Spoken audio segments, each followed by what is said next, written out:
Live from the Secret Hideaway, welcome to the Dope Theory Podcast.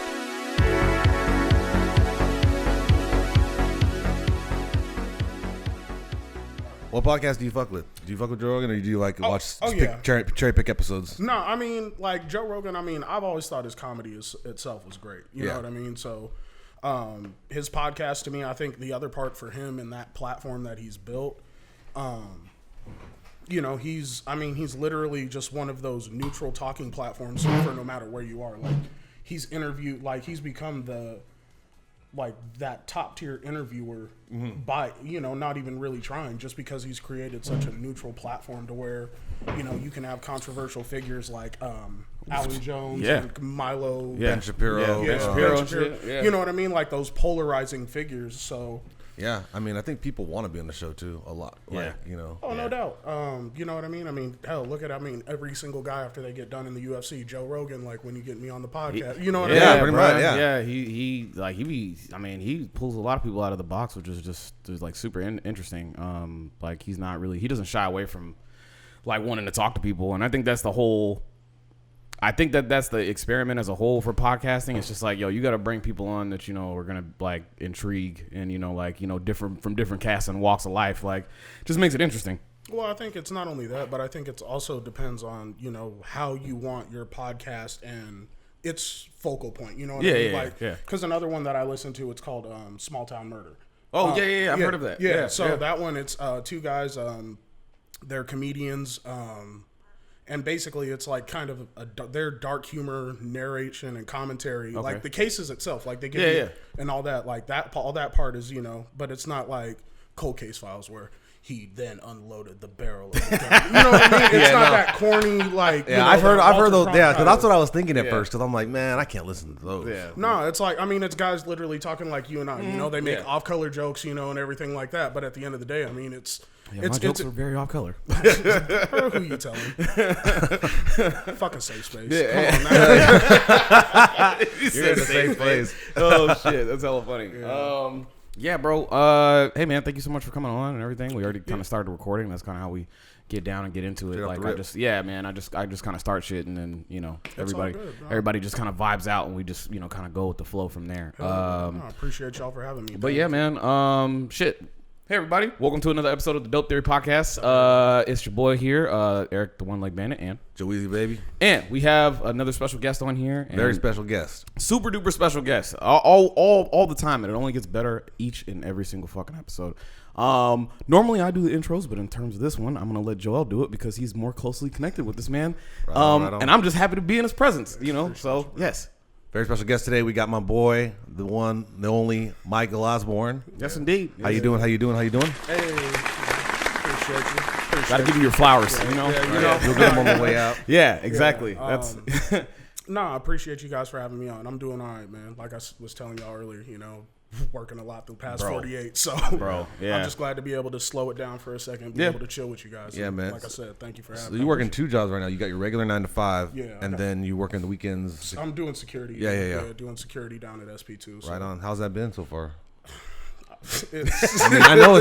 So a little background. I know me and Mike used to work together at the Britannia Arms, and he was one of my head security guards there. San Jose Staple bar, and he's a local Southside boy too. Yes, but we met there. He did security there, and now he's actually due to COVID, things changed up a bit. He's getting back into doing security here and there on the weekends, and I think he's at a new location downtown. Yeah. So what's that like different? How different is that from the Brit?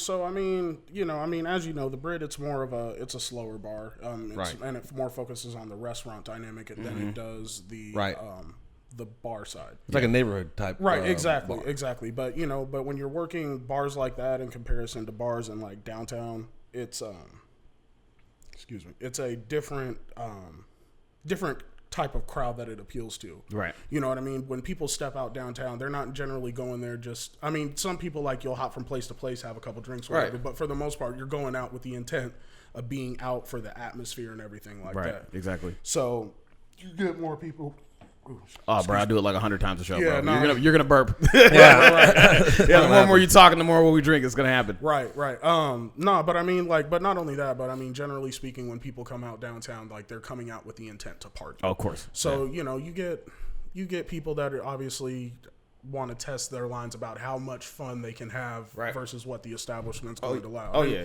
You know, I mean, and the thing about it is, you know, as far as working security and everything like that, it's never really been, like, I mean, obviously, we've all heard of Roadhouse and seen it, you know what I mean? Yeah. but straight up. Like, Niggas is getting roundhouse to death. Like, no, you know what I mean? Like, I ain't got my Swayze jeans on or anything like that. Motherfuckers over here doing karate in the front yard. Yeah, no, but you know what I mean? But like, on the real, I mean, it's you know, at the end of the day, working security and everything like that, I mean, especially nighttime, you're one of the first faces they see at the door. Of course. Yeah. You know, and I mean, it's at the end of the day, it's still also it's the service industry. It's a customer service industry. Right. So you have to have that level of being able to communicate with people in a way that makes them feel welcome, but also at the same time, establishing that understanding that there's a certain code and expectation for how you're going to conduct yourself while you're here. Yep. How long have you been in the security industry? I mean, I started in bars and stuff like that when I turned 21, obviously. But I mean, I've been doing security gigs here and there since I was like 19 years old. Damn. So coming up on How old? 10 years. I was gonna say, how old are you now? I'm 28. I'll be 29. Gotcha. In a couple months. Cool. So yeah, Nice. I've been doing it for a while. Okay. You know, I mean, I've done concerts. I've done, you know, little private events here and there. I've done, you know, worked with Joel at the Brit. Worked downtown Campbell, worked in the bar when I was going to school in Pennsylvania, all that stuff. You know what I mean? So I've worked all over. Okay.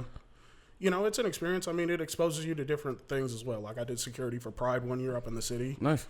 That was nice. Man, that was I could only imagine naked people walking through the street, baby. Man, hey, you know, when you're seeing old man dick at like 7:30 in the morning, you're like, it's gonna be a long day, bro. you're like, is this the gym? yeah, like, bro, for real. what the Like fuck he is just happening? black socks, some Skechers, and just naked. I'm But like, yeah, you're like, all right. Well, I see right. what type of day this is about to be. Yeah, Yeah, yeah. that's fucking nuts. yeah. So I think we, so just to backpedal a little bit of here, a little bit about yourself, background. As I said, you were a Southside kid. Oh yeah. So you know, born and raised South San Jose. You went to what school? I went to Gunderson High School. Okay, high school. You Gunderson know, Guns. you know, go Grizzlies, all that good stuff. Go Grizzlies. But yeah, went to Gunderson High School and then, you know, wanted to pursue the football route going through. Yeah. You know, because I didn't play popcorn or anything like that. Neither growing did I. up. Yeah. You know, I was that little chubby kid. You know, so I didn't start until I got to high school. Yeah. And, you know, one thing that I told myself was I wanted to take it as far as I possibly could. My goal was to earn a college scholarship and play all through college. Okay, gotcha. So, you know,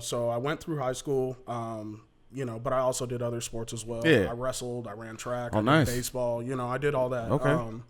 And then when I went to, out of high school, you know, I mean, the reality of it is pursuing a 4-year university anywhere is expensive. It's expensive and hard, bro. Right. No joke. You know Yeah. what I mean? And I came from a single parent household. You know, Gotcha. my mom, she worked her ass off for, you know, almost 30 years at the county Okay. at Valley Med. You Oh, know, nice. In the Yeah. ICUs at that. So, you know, so Okay. she saw a lot.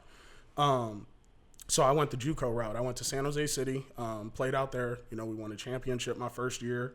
Got hurt my second year. Third year, you know, we did what we could. Yeah, of course. Yeah, exactly. You know. You know, JUCO struggles. Yeah, exactly.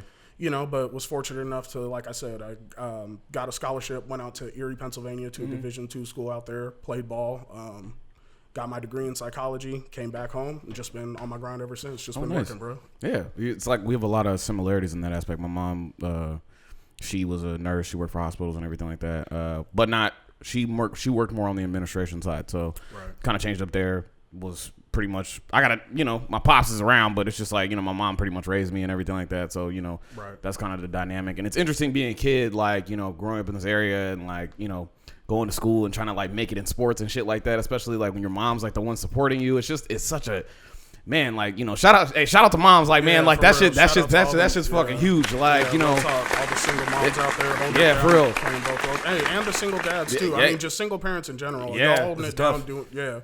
it's not easy for sure. It's a wild concept. So once you go through junior college and you go out of state to go to school. Yeah. And then, so what kind of brought you back this way after a while?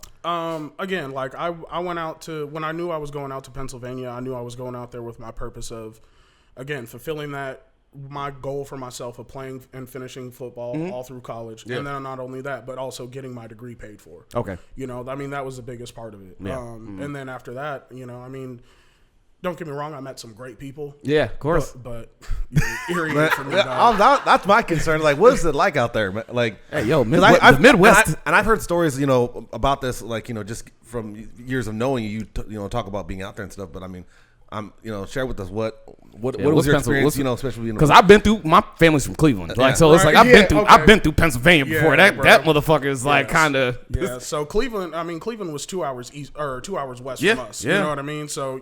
It was a culture shock, man, especially being born and raised here. Oh yeah. From being here and then going out there, I went out there 2013 going into 2014. Okay. And it felt like I went back to like 2003, 2004. Bro. I legitimately felt like I went back 10 years in time. Wow. Just the way the areas are built up, because you're kind of like, what the fuck is going on here? Like, not even just the areas, just like the people and stuff like that as well. You know what I mean? Like even, you know, down to what you were seeing people wearing walking down the street. It was like the airbrush thugged out SpongeBob t-shirt. Wow. You went through a time for it. Is that a denim outfit? Like, nigga, you wearing matching jacket? Are those Jabos? It's like they took all the clothes from the Goodwill here and just airdropped them all the like when the Super Bowl t-shirts like finally come out in like foreign countries and shit like that. Like, you know, I wouldn't have been but I mean it's a 98 Broncos jersey. No, like, you know, and I mean again, but I mean not trying to, you know, speak down on any other city, but again, coming from here going to there, and that was the third largest city in Pennsylvania at that time. Yeah. But that was a population of like 110,000 people. Okay. So you know what I mean? So contextually, I mean that's like going from here to what, Merced? Okay. You know what I mean? You know what I mean? Like population wise. So it was a big culture shock. And not only that, but I mean, you know, it's behind the times on a lot of other aspects as well. You know, I mean, I'll put it like this. The topic, when I was going to school out there, the topic of interracial dating was still taboo. Dude. Wow. What the that's like. But did that stop you or not? Just because there's goalie in soccer doesn't mean you don't score, my guy. That's fucking funny. Oh shit. Oh my god. Well, that didn't stop you. Like, You just you didn't have nobody run down the street be like, one question I got for you. When you say nigga, a lot of people are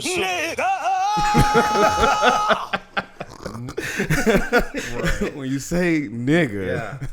Hey man, but I mean, you know, I try to tell people the Midwest, the East Coast is fucking like it's like America's Russia. Like everything's backwards. Like you're kind of like, what the fuck is like it's really like back. It's not the South. Don't get me wrong. Like it's not that. But there's still like a lot of nuances with the people where they're just like the rude as fuck because the weather's shitty. So like a lot of the time it'd be like, hi, nice to meet you. They'd be like, what do you want? Like, or they'd be just confused about why you're so happy. And you're just like, okay, well, and then you go through your first fucking winter and you're like, oh, I now realize why niggas are kind of on a hot button topic out here. Because dude, the weather changes your whole personality. It makes people an assholes, bro. Damn. I guess we kind of take that for granted out here in California. No, for sure. Bro, we complain when it gets like just too nice outside. Yeah, like or rains. Like, you know.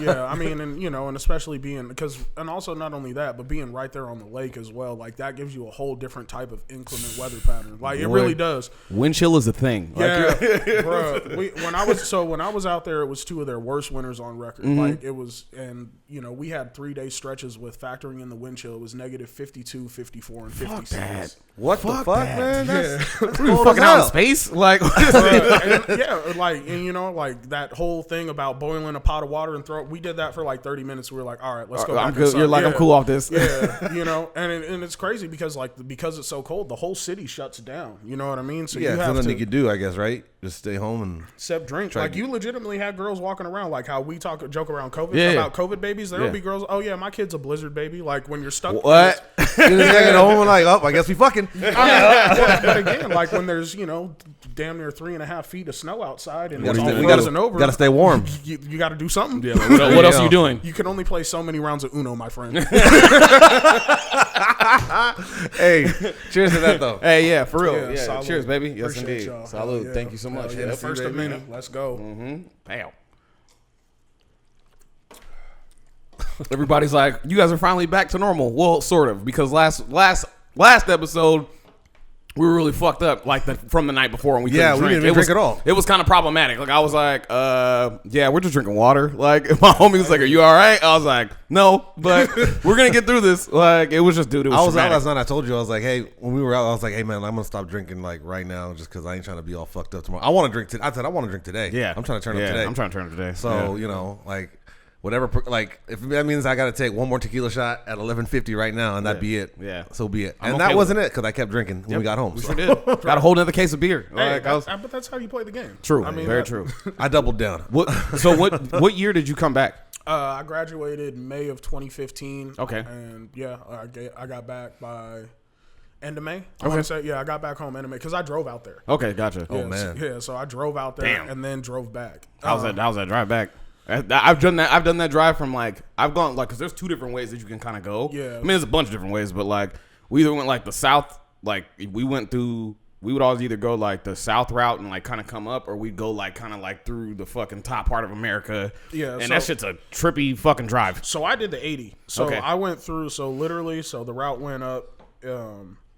It went from here. You go up and you go through the fat part of Nevada. Yep. Then you go into. I think you go into Utah, and then you go up into Wyoming, and then you go down into Nebraska, through Iowa, Illinois, Indiana, Okay. through Ohio, and then you know what I mean, and then you go into Pennsylvania. Gotcha. So, Yeah. it was the fastest route.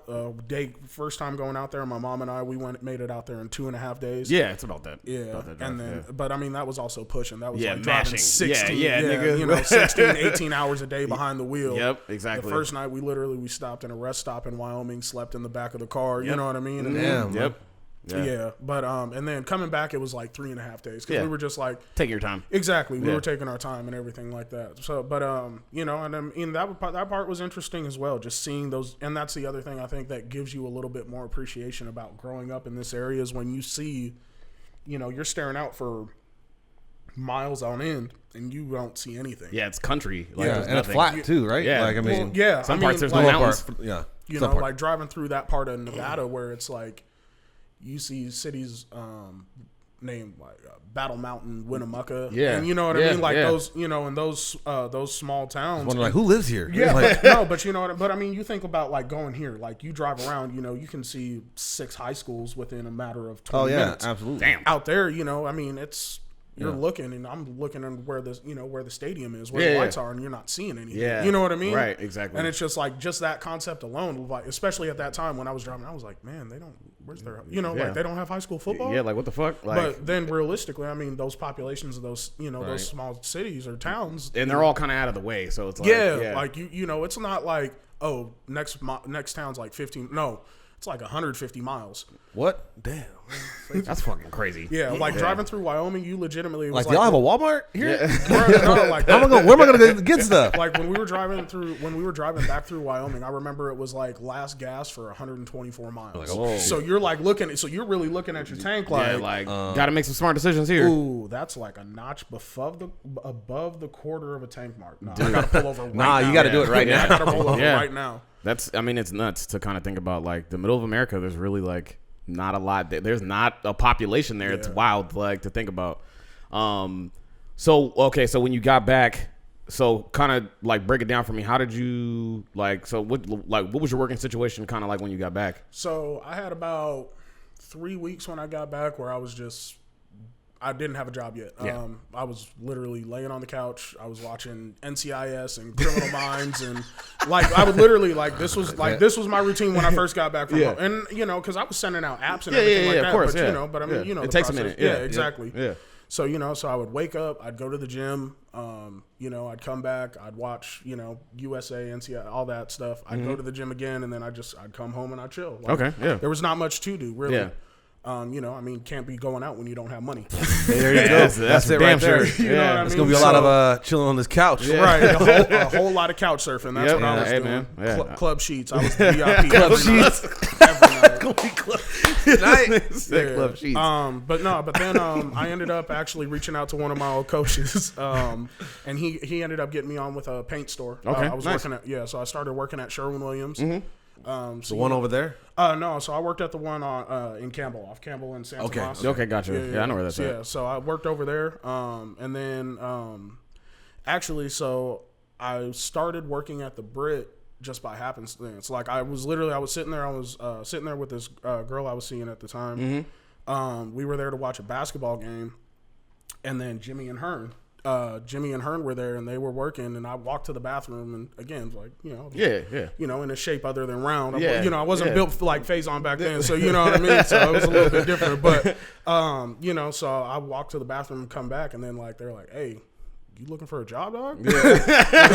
Some broadcast nigga, what you doing? Right, and I was like, depends on how much y'all paying. Yeah, what's up? Yeah, you know what I mean? Because that was, before jobs were really paying, like, starting at $20. Oh, yeah. Minimum wage was still, what, $11 or $8.50? No, it wasn't. I don't think it was even, or no, it might have like been 10, 11 or whatever. I remember when I got that 10 minimum wage too, I was like, man. Yeah, you're like, big ball. Yeah, you're like, I'm rich. When I started working, it was like $8. Like, well, $16, $8. And then it went up to 10. When that minimum wage went up, baby, it was like, man, I piss on poor people. What's happening? Right. This is a thing. Right. So, I mean, at the time, they were paying $15. Right. I was like, hell yeah. I mean, yeah, like, I'll take that. Yeah, for sure. What I gotta do is stand here? Supplement. Well, not only that, but I mean, again, I had been working out in Pennsylvania, so you know what I mean. So I knew how to run a bar scene, and the bar that I worked at in Pennsylvania, it was cracking. Okay. You know what I mean? Like, it had an upstairs, downstairs, had a stage. Like, I mean, and not only that, but Pennsylvania and downtown Erie itself, Downtown Erie, it was a cluster of bars. Where our campus was, it was on it's Calltown, it's Calltown atmosphere with a bunch of bars and stuff, sort of. So no, because Erie has two colleges. Okay. It has Mercyhurst, which is like the more traditional setting campus. Like it's like big stone buildings looking like a cathedral, castle, the whole joint. Yeah. Excuse me, my bad. No, you're all good, bro. Oh, no, that's quesadilla all in your My dog. My bad, dog. It's all good, man. My bad. Yeah, no, it's all good, bro. We didn't ask for that. I didn't say bring that. But my university, it was more broken up throughout downtown Erie. Okay. So it was like the dorms were on one side of the street. On the other side of the street, you had the county courthouse where they were bringing in prison transports for dudes who had to stand trial. What? Yes, bro. And then you go through that little alleyway, and then you got a university admin building on your right. You go across the street. You had like two churches. You had some other admin buildings, legal offices. It was, like I said, it was broken up throughout downtown Erie. So it was a different type of experience. And then you go a couple blocks up to State Street, all the bars are right there. That's such a random setup of a town. Like, what the fuck? Don't ask me, bro. There's prisoners right, and then like right down here, it's a bar. Like, no, legitimately, bro. Like it was wild. And then and the other part of it was, I mean, on Mondays you had quarter beers. Okay. So whoa, wait, what? Yeah, quarter beers. Yeah, so it'd be like they'd come out to you in cups like this. Yeah. All right. But you could legitimately. I mean, you order 4 beers. Yeah. For What the fuck? Yeah. $4. That's crazy. Yeah, $4. I'm gonna take just 4 off top. Right. No, for sure. You know what I mean? I'm gonna throw down 10. Yeah, so Mondays were quarters, and then you had like different bars had different specials. Yeah. So the bar that I worked at, every night from 10 to midnight was half off of everything. Where is this at? Why don't they do this out here? What the fuck is happening? So the bar itself, it's still open. It's called Docksiders. It's still there. Shout out to Eddie and them. Okay. You know what I mean? All right. Docksiders. Hey, I like that name. So the other thing you got to remember is that Erie itself and like where my school was, like it's all on the bayfront. There's the lake that's right there in Presque Isle, excuse me. So it's But yeah, so I mean, a lot of the bars and stuff had that type of theme. There was this other spot called Rum Runners. That place was fire. But yeah, no, like I said, but I worked out there and I was used to, it being packed out. Oh yeah. You know what I mean? So kind of think, I mean, this is a bad club to reference, but City Nights. Oh my God! So think about how packed. Well, sir, let me tell you about City Nights for me. That was the first time I've ever seen a woman's vagina just fall out on the dance floor. I was like, what is happening? Like, I'm like, bro, that place was a fucking trap. Hey, like, it's a Bay Area rite of passage. It is. Like, if you live in the Bay Area and you've never been to City, I don't know what the fuck you're doing because it's like City Nights, Miami, Club Miami, Miami, bro. Yeah, I was like, I'm like, oh, y'all motherfuckers ain't even really checking ID in this bitch. I'm like, what is happening? Man, I remember I got into it was Motif at the time. Oh yeah, maybe a Motif. Yeah, I got right there down the street. Yeah, I got into Motif. Me too. When I was 19. I did too. I remember that. But you hid in the bathroom and just waited No. because it was a restaurant at first. No, it was a club. Club. So No. this- But so then this- at night, it turned into a club like after 10 o'clock. Bro, right? I pulled up at 11:30. It was. Dude, It how'd was you get in it was- like that? So at the time there was this is when promoters and stuff like that would do their functions. Right. You know what I mean? So there was a function that was going on, and I had already bought my. This is when you bought pre-sales and everything like that. So I did that, and then at the last minute there was a venue change, so it got switched. But my boy was putting on the event, and I told him, I was like, bro, like, you already know. I was 2 years behind you in school. How the hell am I going to get in? I got in with an ID that said I was 5'6", 145 pounds. What? The bouncer looked at me. I think he knew. Like, I'm sure they shot him some bread or something like that. I didn't ask questions, but yeah, bro. I was up in there 19. That's 19. crazy. Yeah, bro. That's wild, man. But I was also, but I mean, in the summertime, I would go out to the valley with my big cousin. We were 5 and some change apart age-wise. Yeah. So, I mean, I was going to high school parties with him when I was like 10, 11. Hey, you know what I bro. mean? I was going into bars with him at 15, Hey, 16. it's a confidence factor. Like if you go in with sometimes like if you go in with enough confidence, like motherfuckers won't question you sometimes. Like, or it's just kind of like they're not really. It's like, or they're just not really paying attention. Like, Yeah, I mean, honestly, I don't really know. I mean, like, as far as me, like, I don't, but I think also at the time that I did it, the rules were a little bit different. Like course. now, Yeah. I mean, like, people were getting in trouble, here and there, but now it's like, Now with, they the, cracking with down. the ABC and stuff like that, Yeah, like, no. they'll take your whole life. They got secret spies and shit coming into your shit. They'll like, legitimately try to set you up. Yeah, Like, they'll get a group of high school kids and be like, hey, I'm going to give you this ID, try to get into this bar. Yep, and just like see what happens. Like, Damn. Do you? So I mean, just from, and I know everybody's had that experience, like like growing up as a kid, like getting into places that you weren't supposed to be in. Mm-hmm. Would you say like in your career now, working security, like knowing what you know and knowing what you've like kind of experienced, like does it kind of give you some like perspective, like when people are trying to like slide fake IDs or trying to do some stupid bro. shit, there were times Trying to play the player. Yeah, I mean, there's that experience that comes with it because, like you said, I did the shit. Yeah. You know what I mean? Yeah, but exactly. but the other part of it was like I never also. I think because I was able to be exposed to it so early, for me, fortunately, like I was like, okay, like I can wait till I'm 21. Yeah. I know what I'm going to be catching up. You learn an appreciation for it, right? Like, And plus, not only that, house parties were lit back yeah, then. no. they don't throw them like they used to They now. don't. Yeah. I mean, if they do, I don't know. I don't know where about they're it. happening at. Yeah. Bro, Yeah. I refuse to when believe they turn somebody's bedroom into the dance floor, they throw a black bulb in and throw Bruh. on no hands, Yeah. bro. Throwing that Travis Porter? Yeah, Travis Porter. Back, bro. Hey, Up in that pussy like a crash dummy. Straight up, you know what I mean? So like, Yeah. so for me, like being, at Oh that my time, God. like I was cool with that. Like that was fine for me, and not only that, but I mean, at that time, I was also in JUCO, so I was getting my collegiate experience, Right. Because in Yeah. hige school, like I was a house, like I was in the house. I literally went to 2 parties my entire Really? time. You in were high chilling, school. yeah. I was painfully introverted. Like, and I'll say this. I'll also say for me.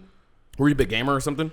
And not really? I mean, like I played games and stuff Yeah. like that, but honestly, it was just again being raised as like an only child and everything like that. Like I have my sister, Yeah. but we were raised on different sides of our family. She was raised with her mom's side. I grew up with my mom. Gotcha. Okay. Gotcha. You know what I mean? So I spent a lot of time just figuring out ways to keep myself entertained. Like I had a 360, but also like I would read. I mean, I'd draw. Didn't matter. Yeah. You kept yourself busy. Yeah, exactly. Yeah, okay. And not only that, like, I mean, or I would go over to my friend's house or whatever. Hear that, kids? This is what it used to be like when people were actually doing shit. Like, I think the concept at that time being on the phone wasn't as heavy as it was before. No, like, it wasn't. I mean, yeah, we'd be on our phones, but it's like you check your Facebook and then put it down. I think, but I think And then also, that's I it. think also when we were coming up, though, I mean, iPhones, they were a newer commodity as Yeah. well. They weren't as easy to access. Right. boy, oh boy, when that new iPhone kid had an iPhone in school, it was just like, damn, did he like rob a fucking like the Brinks truck or something like that? That Bro, shit was if a special. kid had a razor back in the day, Nigga. they were balling. Yeah, If you had bro. a razor, Yeah, you had a were razor. winning. He was that dude. Yeah, were you were winning. that guy. Yeah. But I mean, yeah, I fully, I get that. Like I was out and about, like, but it was just, if I wanted to be in the house, I was in the house. Like it just kind of, that was kind of the life I lived. Like, at the same time. Thank you, sir. Appreciate you. So yeah, like I said, you learn an appreciation for going, kind of being out there and, like kind of learning different things and, So is it just security that you're doing now, or are you doing other stuff too? No, so I work for another company in Sunnyvale doing inventory type stuff. Oh, nice. You know, I mean, and it pays the bills. It does well. Mm-hmm. But I mean, at the end of the day, I mean, you already know, living in the Bay Area, bro, you got to have a second hustle. Oh yeah, 100%. Unless you're fortunate enough to really have it like that, whether you have it like that or your family supports you and they have it like that, you have to. If you're not, I don't know what the hell you're doing with your life. It's a trying time out here. No, I mean, even pre-pandemic though. I mean, just the Silicon Valley itself, like you have to be on your grind living out here. 2 incomes. Like you can't do it any other way. You know, and fortunately, you know, as I've, you know, built that career working security and everything like that, you know, it's opened up more avenues for better sources of income. You know what I mean? Like I said, I started with 15, you know, when I started at the Brit, and then we were pushing, you know, we fought and got our guys up to 20. You know what I mean? Like, because it's also not only that, but I think the other part is a lot of owners and everybody like that, they're understanding that working security, it's not just hiring a big body. You know what I mean? It's look at this. it really, like it's about like especially now you have to have that balance. Like the days of just dudes cracking people in the jaw because they said something slick. It's they over. will sue the brakes off your ass. Yeah, exactly. Like, you know what I mean? So, and I think that a lot of places are starting to realize that. Until you know, and the other part of it is that you know it's not only that self-restraint and self-control, but it's a matter of knowing when to activate it as well. Right. Yeah. You know, like I mean. Because you'll have some people that to where they're almost too passive to a fault to where the point they become a liability. Right. You know, you're and like, hey, you need to check that. Like, what are you doing? Right. Like, and you know what I mean? And especially, you know, us working security together. I mean, Joel and I, we've worked shifts together as well. I mean, and you know, and there's times where, you know the people who are going to be there and have your back when something cracks off. Right. And then you know the people to where you're like, all right, I'm basically on an island. Yeah. I got to keep my head on a swivel. Yeah, for sure. Because if something cracks off, like he ain't gonna be there until it's over. Yeah, exactly. You know, it's that fight or flight thing. Like, right. You know. And you know, and some people have that, some people don't. Some you people, know? yeah. I mean, you know, again, I mean, fortunately, rolling with my big cousin, like I took my lumps. You know, what I mean? If I wanted, like, biggest thing was if I was gonna keep up with the big kids, then I couldn't cry. You know what I mean? Like that. Everybody takes a beating every now and then. Like that's just really what it comes down to. But, it's just like, but you learn from it. But not only that, but I mean, but the other part of it was so like me, I did martial arts when I was younger and stuff like that. Cool. Like I said, I wrestled. Yeah. I've gotten into tussles. You know, so when you know that you're not made of glass, and you know at the end of the day they bleed the same color blood that you do. It takes a lot of that fear out of it. For you. You know what I mean? Because some people, they're legitimately like they're big, but they've never been in a fight. I hate to stop you. That was kind of a bar. Like that was kind of a bar. That was a bar and a half. I like that. It's true though. It's very true. I mean, so I do martial arts now, and I find myself in my head, like it kind of gives you like hyper awareness about. It's more about like realizing what your surroundings are instead of like wanting a reason to use it. Like it's just more of like you just become not hypersensitive, but just make you hyper aware like a little bit. Yeah, and I mean you have to be. I mean, and not only that, but I mean the reality of it is that throughout this pandemic and what I've seen is that people came in the house like when they had to go be in the house and everything like that, they came out angry. Yeah, I thought they'd come out more patient. I was wrong. How wrong was I? Yeah, people came out straight up hostile, man. And you know, and it's like, and not only that, but the other part of it is that a lot of people nowadays, again, like they've never been in a fight. And their ego can't handle an L. So they'd much rather go and reach for something rather 100%. Than take their lumps. Oh, yeah. And just walk away from it and just be like, all right, well, if I just got my ass whooped, it's fine. Right. You know, and that's the unfortunate reality of it. You know, I think that... we got so many Bay Area hardheads. Like, it's kind of crazy. Like, some niggas just don't know when to, like... It's Bro, just they make meme pages on it about Instagram. Like, San Jose food... Food's Gone Wild is a real thing. Yeah, bro. You know? Yeah. You know what I mean? And, you know, for, you know, that person that feels like they have something to prove, hey, by all means, bro, go ahead. But at the end of the day, you know, there's always going to be somebody tougher. Yeah. Like, always. You know, no matter what yard, like, no matter what. Like, you can be the biggest, baddest dog on your yard, but at the end of the day, you're going to have to go into somebody else's. Big facts. So you better be able to handle yourself all the way through. And if you can't, then you probably shouldn't have been doing what you were doing to begin with. Yeah, that's a fact. You know what I mean? That's a super big fact. You know, so and I mean, and that does translate to security as well. You know, it really does. What's it like? Like, so let me kind of cater this. Like, and Joel, you could probably give some perspective as well, because because Joel, how long have you been doing security like off and on? Like, well, I was managing it first for a whole year there, which is basically doing security as well. I was just because I was the one that everyone wanted to see after, like, let me talk to them. Like, oh, great, now I gotta go out here. Or I always had to be there, on the front line with them too, to make sure that everything was copacetic, because not everyone is like Michael and can handle themselves. Yeah, I mean, that's the truth. So I did that for a year, then I left, came back, did part-time security, and then I only did that for like about a few months until I became a bartender there. Gotcha. So but yeah. Well, I mean, to just add some like some clout on this to this. So, Michael, the difference between security and the way it was, and I mean, you've already kind of highlighted on it, like the difference between the way it was like back then compared to now. Like, what's it like being in the industry now? Like, it's an element of, it is the service industry. So when somebody is coming there, they are coming there as a potential customer. That's potential revenue for the business. Correct. Yeah. So I mean, you do understand that, but also at the same time, I think the biggest thing is finding, as far as working security, it's about finding a place with the management that also understands that we're here to protect your investment, and we're here to establish the ground rules that y'all lay out. But also at the same time, we need to know that when we make a decision on something, because that's what you're hiring us to do, that you have our back. Absolutely. That you're not going to undermine us in that type of way. Throw you under the bus. Yeah. Well, not necessarily throw us under the bus, but it's like, if you've set the precedent about something as simple as dress code. Or whatever, and then you start to backpedal on that. On it. Well, and not just one occasion, but multiple. Yeah, and then, for whatever reason, then we look stupid. Right, exactly, and then it makes it look like it's discouraging. Yeah, well, not only that, but it also makes it like, I ain't got to listen to you. You know what I mean? Like,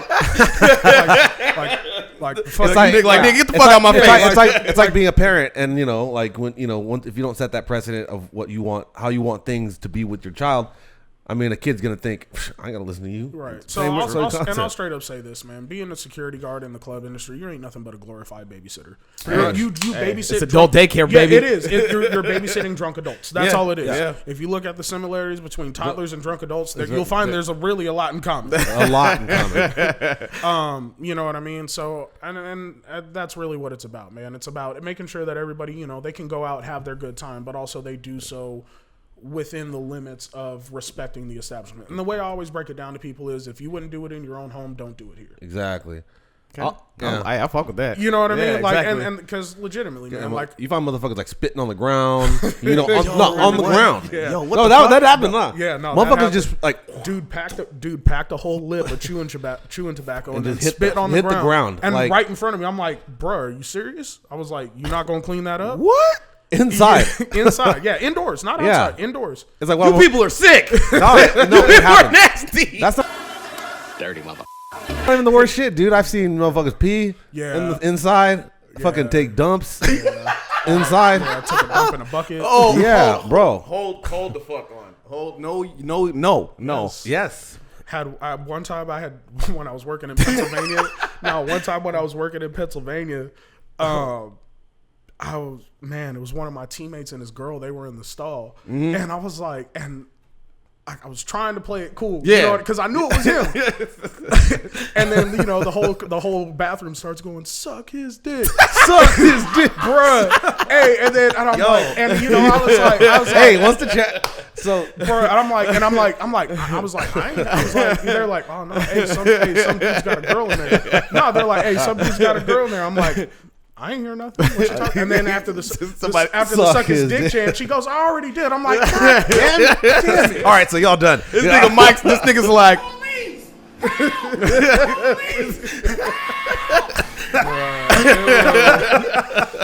hey, somebody suck that baby's dick. Oh, dog, yes.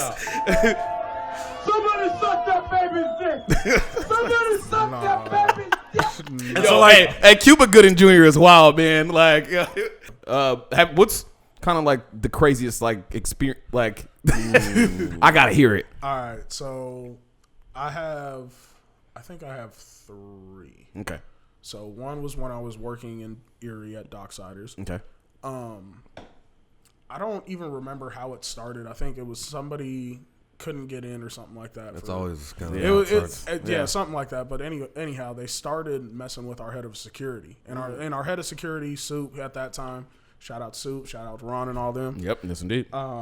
But back then, so he used to wear just a button-up shirt and a tie. Right. We all had our shirts, whatever. Mm-hmm. So they start trying to go at him, like tried to rip his shirt, everything like that. So we're literally fighting down State Street. Bro, we're literally fighting down. Like the Avengers, nigga. No, bro. It was, but the whole part of it was our whole security team. Like everybody.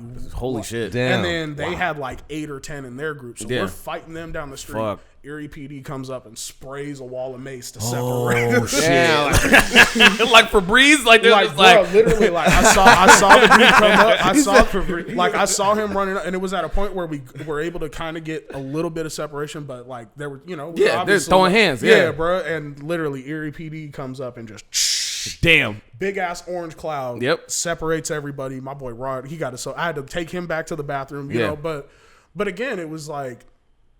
Our manager and the guy who owned the spot, Eddie, like he had our back. Yeah. He understood that if we took it to that point, there was a reason. Yeah. We weren't just doing it for no reason. Yeah.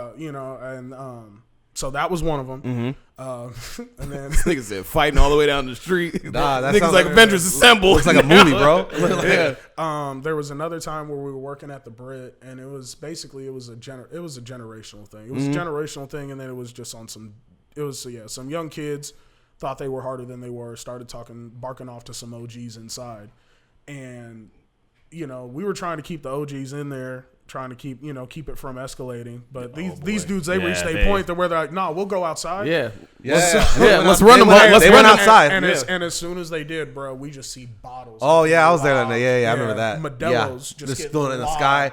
And we're not talking like just thrown on a beam. We're talking they were slinging these things up like it was T-shirts at a damn T-shirt cannon. It looked like legitimately like the glasses like arrows coming from the glasses, Lord of the Rings.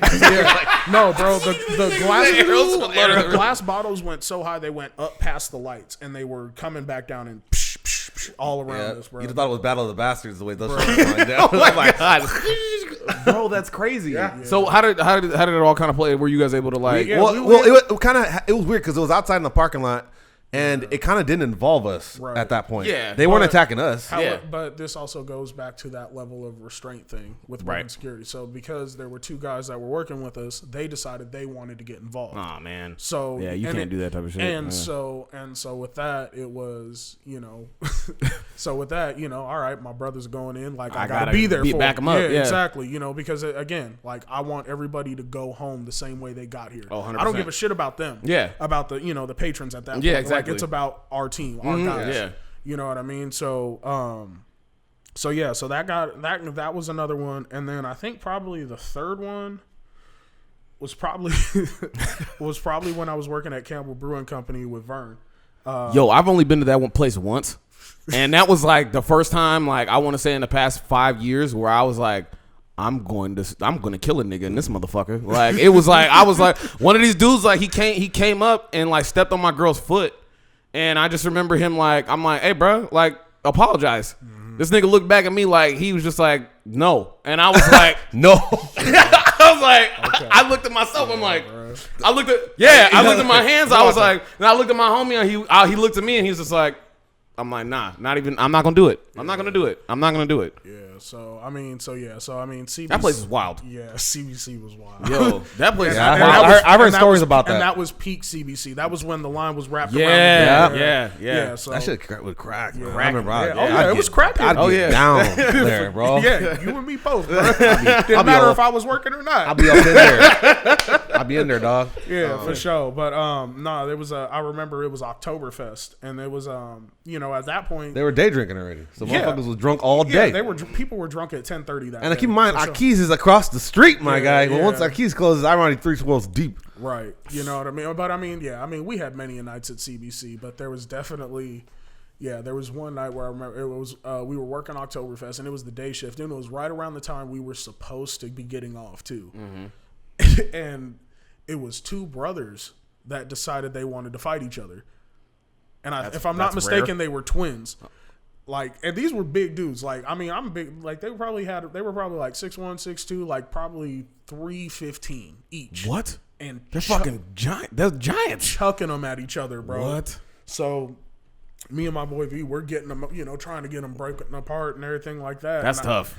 Yeah, bro. And then I remember, like, legitimately, one guy we had to, like, throw him out the front, and then the other guy who was like, no, that's my brother. I'm like, yeah, y'all were just punching. Like, bro, like, one of the dudes was leaking. One of the brothers was leaking. There was, like, blood on the wall. Wow. And I'm like, you're like, bro. I'm like, I don't care if that's your brother or not. You got to go out that way.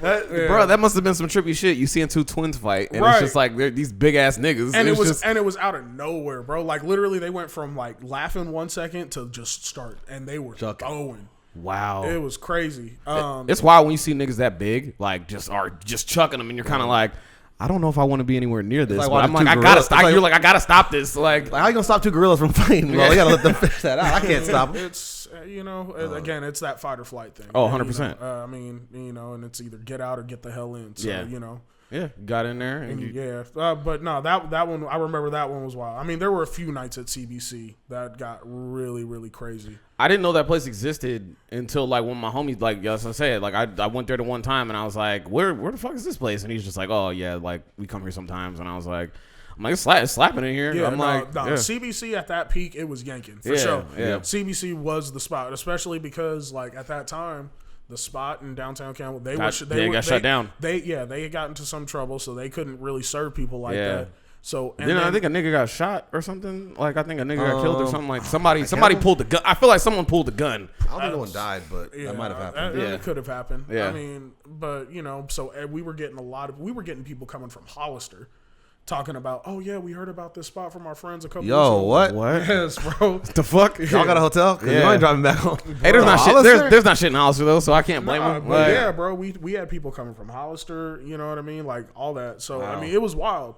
And I mean, and I'll definitely say this. I definitely, there were some nights where my pockets went home real nice.